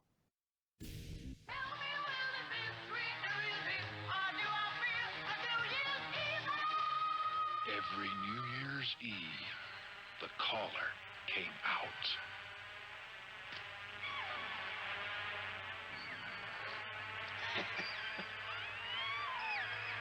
One terrifying night of unspeakable evil.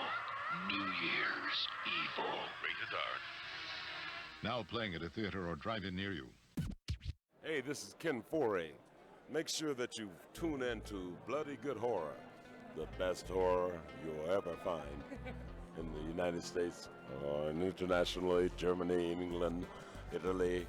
It's all happening right here in the United States. Bloody Good Horror. Ken Foray and out, baby.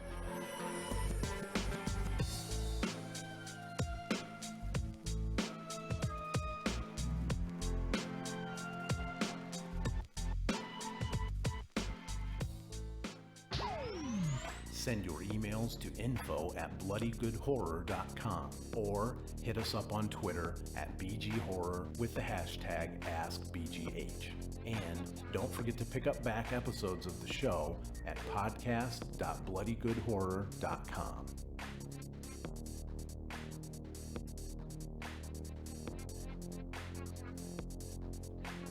And we are back. info@bloodygoodhorror.com is the email address. No email tonight, John or Joe, whoever's doing tweets. What do we got on Twitter? Oh, we got tweets. We monitor 2 hashtags. First one is BGH Classics. That's if you're listening to an old episode and you want to, something tickles your fancy, you want to send it on in, you can use BGH Classics and let us know. We got one this week. It's from our good friend Flora Duhan. She says, it's a great kick in the nutsack for a rainy day. And that was Mark, episode 26, The Orphanage. And she mentioned also, by the way, The Orphanage was nowhere on my radar till I listened to y'all explain how the end ties everything together, making me realize this movie is extremely down my alley. I don't remember. Oh, go ahead. Love the podcast as a way to discover movies I'd never try without having them thoroughly spoiled first. Well, thank you, Flora. Is that all one tweet? That's a long tweet. It was a follow-up. She sent it in the BGH Classic and then sent the one after. Well, thank you. Yeah, I don't remember much Very about nice. that, but I do remember that it was very depressing. Yeah. We also use the hashtag AskBGH. That's if any of our listeners want to send in a question, whether it's related to the movie or not. You can use that and send it on in.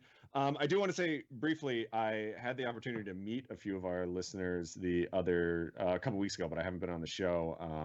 I went to see Joe Bob Briggs do his what was it? Redneck Saved Hollywood or something like that.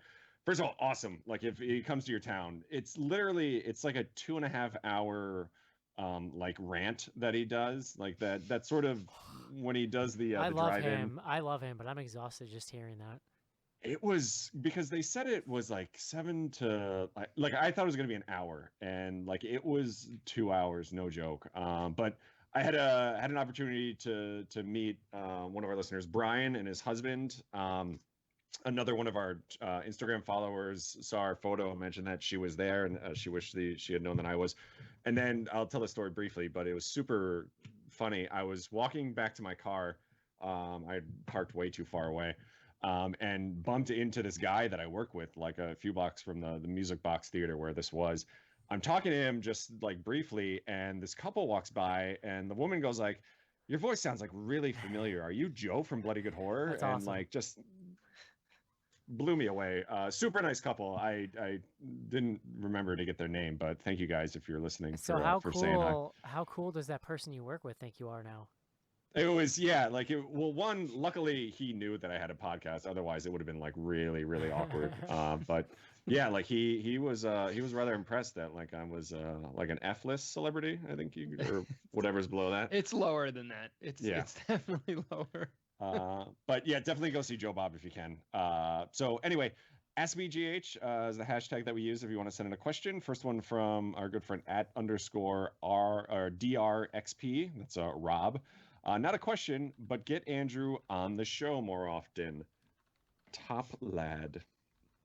Hey, we have been, so you're welcome, sir. Yeah. Next up from @co_W Flanagan. Any of you spent time in the clink?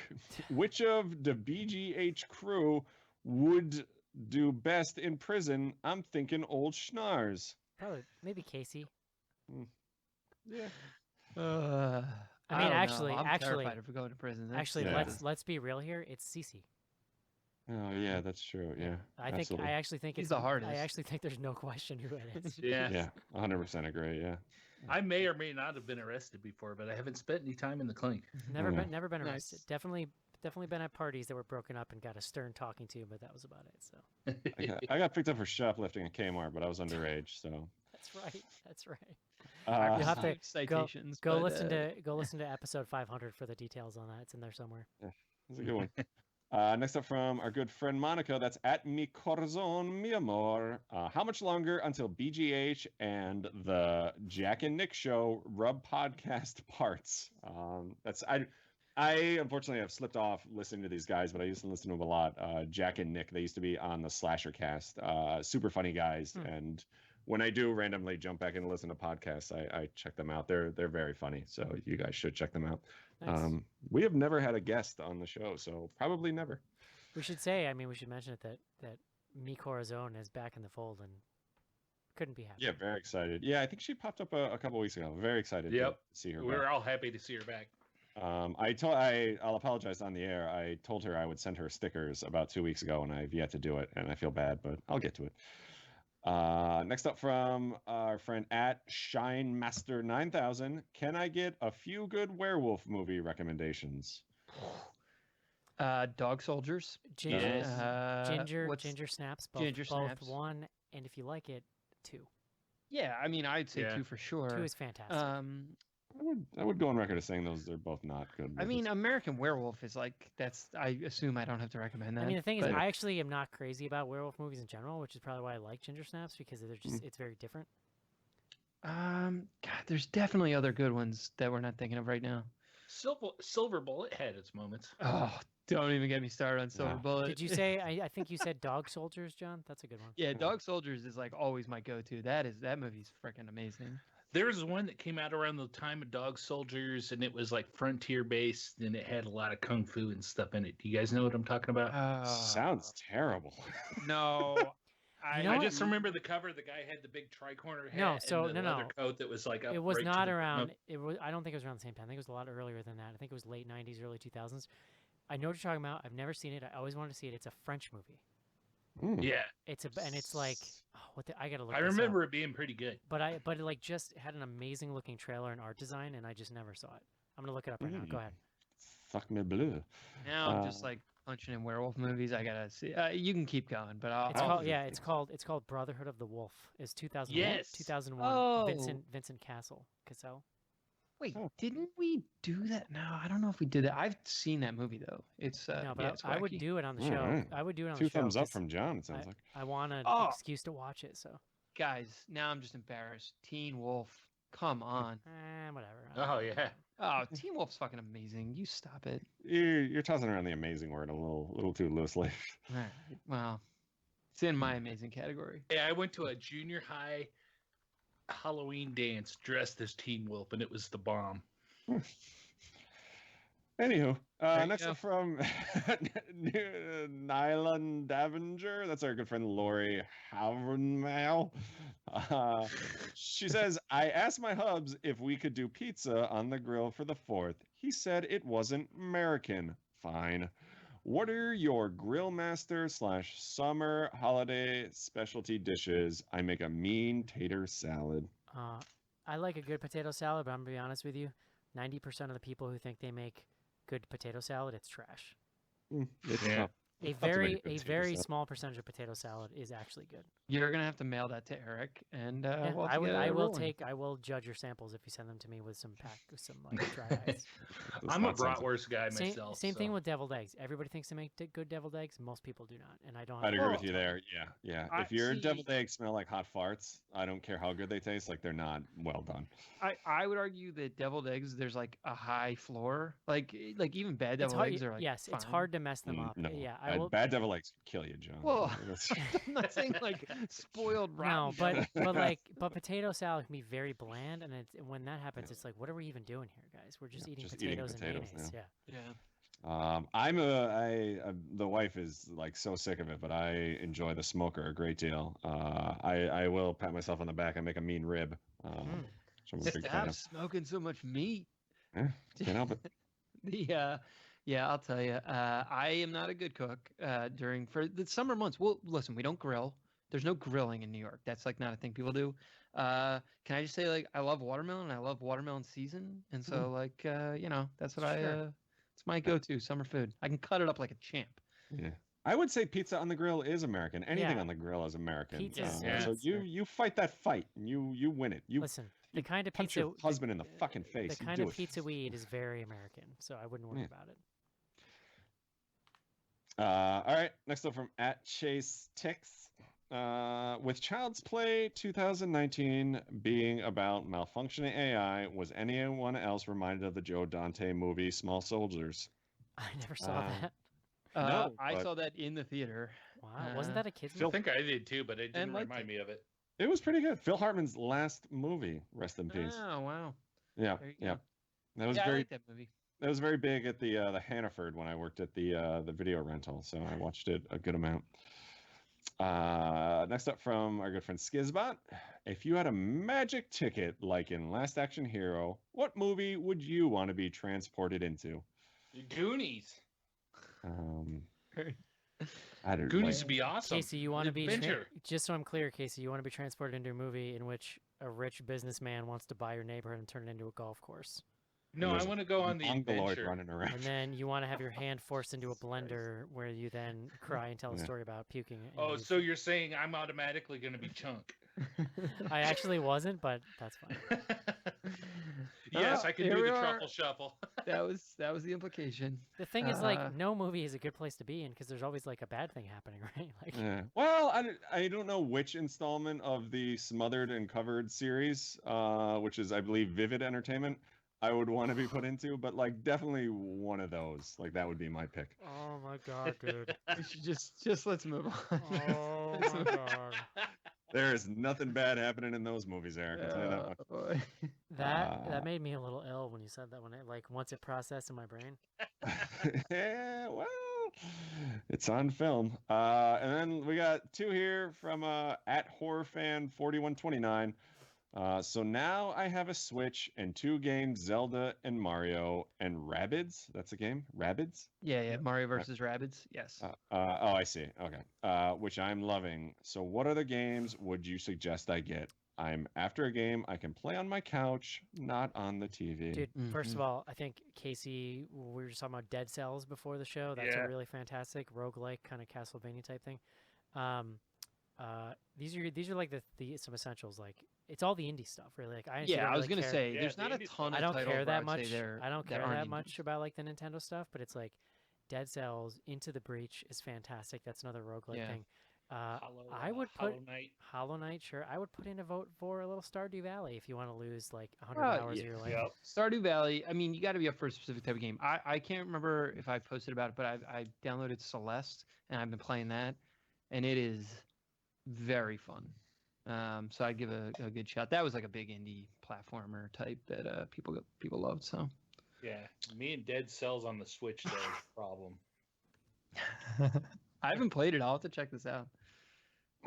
That is riveting. All right, last one. And before we get to that, I just want to make a disclaimer that one, if you don't use the hashtag AskBGH and ask a question, I hate your fucking guts. I don't care how long you've listened to us. Oh my god, And- some dude set Joe off today. Well, it irks me because in every tweet I say use the hashtag, and at least once every other week or so, some asshole doesn't use it. And Do you want Whatever. to? Do you want These to? assholes are our listeners and delightful, and I'm you know what, I'm John? fine. We don't need them. Do All right, we? Do we don't want to need 'em. read? Do we want to read this guy's screen name just for Uh, shits and gigs? yeah, this guy is great at dump on me one because apparently just dump on me was taken. It's That so guy the has reason that guy's why this dad- guy that- set me off. One, he didn't use the hashtag, but two, he asked us for our opinion on a movie that we've done a review for. So you know what? I'm done with you. Dump on me one. Do you think he's Yeah. seen the Smothered I'm, and Covered I'm series? still cool with you dump on me one. You're Yeah. good. Yeah. You're good. You know, we've heard already. You know, Teen Wolf is amazing. So you obviously have lower standards than the rest of us. All right. Enough with that. The last one, again from Andy at HorrorFan4129. If you guys were wrestlers, who'd be a heel and who'd be a babyface, and who'd be managed by Paul Heyman? Heyman? Who was his fault? Heyman? That's a Mark Heyman. question. Definitely Yeah. Heyman. you I go. would say I'm definitely a heel. I think Joe is definitely a heel. I think John and Casey are definitely faces. And Yep. and I CC, think let's I call am lovable. let's call CC a chaotic neutral. I'd like to be the manager, like Bobby the Brain Heenan. Dude, Like yeah. I feel like that would be I better could for see me. I you- don't That's, want to. that's but what Paul Heyman is. A so you got the Paul Heyman. a heel is basically a bad guy though. I think you'd be a heel manager, like a foil. Oh yeah, absolutely, and Heenan was at his best when he was going at people. for sure. And that's it for tweets. So Love it. thanks everybody, except for dump on me one. Thanks everybody, except that fucking guy. Hey John, Yeah. when was the last time you watched wrestling, John? I mean, I've watched like videos that people send around on the internet, but I haven't like sat down and watched a wrestling television Did show. did you watch as a kid? Oh yeah, big time. Who was your favorite guy? I loved Legion of Doom and the Mm. Bushwhackers back in the. Well, oh sorry. Absolute favorite: Natural Disasters, Earthquake and Typhoon. Nobody Fucking- likes them. Bad What do you- guys, huh? They were- What are you talking about? The Natural Disasters were well, and then Earthquake had like a whole run of being like a solo guy for a little while. I'm gonna say the only acceptable answer from that period, which is Mr. Perfect. Mr. Perfect was good. Well, and I was like, the end for me was like right after Razor Ramon, like kind of had his arc, and I think he went to like WCW or something. That was and the end was- for WWF in a lot of ways too, until they Yeah. came back. Yeah, that was kind of like when I got out. So I'll it was just good lo- times. I'll just plug the Lapsed Fan podcast. They are currently doing an entire series on the steroid trial Yeah. that McMahon went through. It's very good, very informative. It's pretty interesting if you like that old school Interesting. stuff. There you go. Also, Bloody Good Horror, John. Check us Yeah, out. Bloody Good Horror. Hashtag, Lots of good content. hashtag Ask BGH. Just use the hashtag, guys. You don't want to upset Joe. He'll say Don't. nasty Just don't things do to it. you and about you. You're replying to a tweet where That I it said has to it use in the it. goddamn hashtag. Yeah. Like it Yeah. doesn't get any easier. All right, you're lazy. You're a lazy person. I'll remind you all too, if you become a patron at our Patreon, you get to hang out and have these conversations every day on our Well, Slack. more important, I'd like to remind Mr. Dumps on Me that if he becomes a patron, he can go into our back catalog and listen to that show on that movie. Yeah. Patreon.com/bloodygoodhorror. You'll also get a live feed of the show, so you can hear Joe dumping on you in real time, which I think you'll probably enjoy. I thought you were going to say that if he became a patron, he could come to Chicago, attend our patron-only Dump event, and on punch us. Joe in the face. Just He could dump everywhere. on Joe in person. Yeah. Take your fucking swing. All right, dump on me All one. right. I mean, Joe, maybe don't say that ahead of us making an actual Oh. public appearance. Yeah. Like- now I'm on board. And you get access to our Slack community. So there you go. You can get dumped on all the time. Just being clear, I'm on dump on me one side here. So You're on the side of ignorance. Then that's all I'm saying. All right, guys. That's gonna do it for Captive State. Next week, John, it is time for Midsommar. However you Yes. pronounce that. We're back in the theaters. It is one of the most anticipated movies of the year from the people who brought you Hereditary. I'm very excited. We will let you know if it's worth the price of admission, John. we sure will. It's gonna do it. Everybody out there in the Americas, have a happy 4th of July. safe weekend, and we'll talk to you next week. See you. Goodbye, everybody.